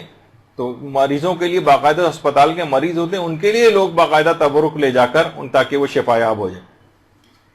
اور یہی چیز جیسا بھی میں ذکر کر رہا تھا کہ آیت اللہ سعید الحکیم سے بھی پوچھی گئی کہ ہم شفا یابی کے لیے تبرک جو مجلس اعضاء کا ہے اس کو لے جا کر مریضوں کو کھلا سکتے ہیں. تو انہوں نے کہا بالکل، ان کی شفا یابی کی نیت سے تبرک لے جانا اور ان کو اگر صحت اجازت دے تو وہ کھا سکتے ہیں اس کو. ایک واقعہ ہے جو حضرت زہیر ابن قین کا، بس اس کو جلد سے جلد مکمل کرتے ہیں بس آخری 2 منٹ میں. یہ اکثر یہ والا واقعہ بہت جگہ پڑھا جا چکا ہے لیکن اب کیونکہ پوری تبرکی کی گفتگو ہو رہی ہے تو یہ واقعہ باقاعدہ سوانح زہیر ابن قین جو آغا مہدی لکھنوی نے جو کتاب لکھی ہے اس کے اندر یہ واقعہ ہے کہ مدرسۃ الواعظین لکھنؤ کے پرنسپل مولانا دل اختر صاحب یہ بات بیان کرتے ہیں کہ زمانہ طالب علمی میں جب ایک دفعہ تبرک پہ بات نکلی تو شمس العلماء سید سبط حسن نے اپنے شاگردوں سے یہ بات کہی کہ جو شخص کسی مریض کی صحت یابی کے لیے روزہ رکھے اور افطار کے بعد یہ دعا کر کے بستر پہ آئے کہ اے زہیر ابن قین طبیب لشکر حسینی میرے مریض کے لیے دوا تجویز کر دیجئے، تو خواب میں ایک بزرگ اس بیماری کا نسخہ لکھوا دیں گے. ایک مریض کی بہن نے بھائی کی صحت یابی کے لیے روزہ رکھ کر حسب ہدایت دعا کی تو خواب میں دیکھا کہ لوگ ایک شخص کو گھیرے ہوئے ہیں اور وہ مریضوں کو کچھ نسخے لکھوا رہے ہیں. بہن نے بھائی کے مرض کی دوا چاہی تو جواب ملا کہ تو خود دوا نہیں لیتا ہے. انہوں نے کہا ایسا تو نہیں ہے، دوا تو اس نے بہت کی ہے لیکن شفایاب نہیں ہوتا. فرمائے وہ مجلس حسین کا تبرک کیوں نہیں لیتا ہے؟ صبح ہوئی تو اللہم صلی علی محمد و علی محمد.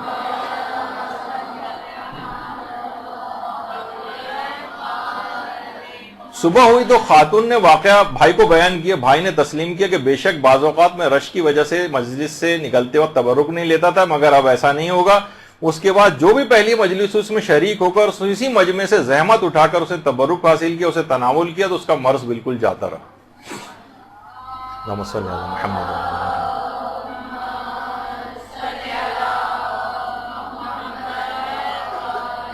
اس کے بعد یہ واقعہ وہاں کے ایک رسالہ چھپتا تھا اس کے اندر بھی چھپا. اس کے بعد بہت سے اس زمانے میں طبیب ہوا کرتے تھے، انہوں نے یہی والا طریقہ اپنے جو بہت سے ایسے مریض جو شفایاب نہیں ہو رہے تھے ان کے لیے کیا اور اس کے بعد مجلس اعضاء کا تبرک کا اہتمام ان کے لیے کیا تو وہ بھی مسلسل اس لحاظ سے صحت یاب ہوتے گئے. تو بہت اس کے بعد یہ واقعہ جو ہے وہ مشہور بھی ہوا. تو بہرحال دیکھیے یہ ایسی چیزیں ہیں. اور اب اس کی اتنی اہمیت ہے کہ باقاعدہ اسرار الشہادات علامہ دربندی کی کتاب اس میں پہلی جلد کے اندر ایک واقعہ ہے قطیف کی خواتین کی ایک مجلس کا کہ ایک غریب اور مخلص خاتون تھی، ایک مومنہ، اس کے گھر مجلس تھی، لوگوں کی زیادہ تعداد وہاں پر بھی آ گئی. اب وہ بہت پریشان ہوئی کہ میں ان کا انتظام کھانے کا کیسے کروں گی.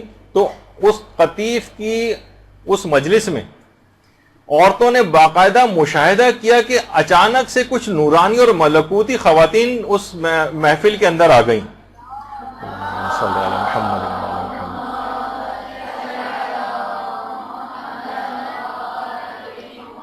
ان خواتین ملکوتی نے لباس سیاہ پہنا ہوا تھا. بہت سی عورتیں مجلس عزا کے اندر جو شریک تھیں وہ ان کی نورانیت اور ملکوتیت کو برداشت نہیں کر سکیں اور غش کھا گئیں. کچھ ان خواتین نے مجلس عزا میں تبرک تقسیم کرنا شروع کیا اور خواتین کو کھانا کھلانا شروع کیا. چند خواتین نے ہمت کر کے ان سے پوچھا، ان نورانی خواتین سے، کہ آپ کون ہیں؟ ہم نے اس سے پہلے کبھی آپ کو دیکھا نہیں. تو ایک نورانی شخصیت نے، ایک خاتون نے اس میں سے کہا کہ میں کلثوم دختر امیر المومنین علیہ السلام.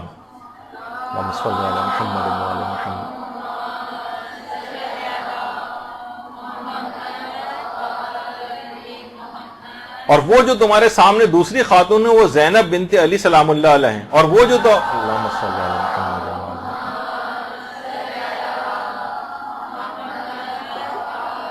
اور وہ جو تیسری خاتون تمہارے سامنے وہ خدیجہ طاہرہ ہیں.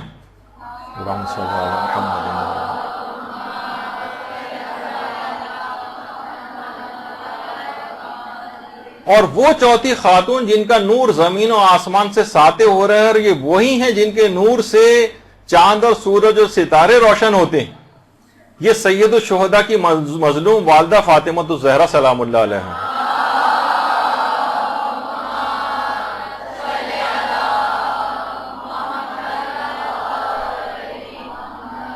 ہم اس مجلس میں اس وجہ سے آئے ہیں تاکہ ہم تمہیں اس سے شرمندگی سے بچائیں اور تبرک ہم خود تقسیم کریں. باقاعدہ اسرار الشہادات، اکثیر العبادات فی اسرار الشہادات میں علامہ دربندی نے اس کی پہلی جلد کے اندر اس واقعے کو لکھا. تو اس طرح سے مجالس عزا کے تبرک کی تقسیم کے لیے نورانی شخصیتوں کا آنا بھی مشاہدات کے اندر آیا ہے. قطیف کی خواتین کا یہ واقعہ بہت مشہور ہوا تھا، یہاں تک کہ اس کتاب تک کے اندر ہی آیا، اور بھی اس کے علاوہ بھی بے شمار اس کے واقعات اور مکاشفات. تو بہرحال اس کو بالکل اچھے طریقے سے اس کا اہتمام کرنا چاہیے. اتنا بابرکت ہے یہ کہ باقاعدہ کسی شاعر نے بڑا اچھا اس میں شعر کہا ہے کہ رضوان تیرا خوان جنا تجھ کو مبارک، جنت کی جو نعمتیں کا خوان ہے تجھ کو مبارک، میرے لیے مجلس کا تبرک ہی بہت. تو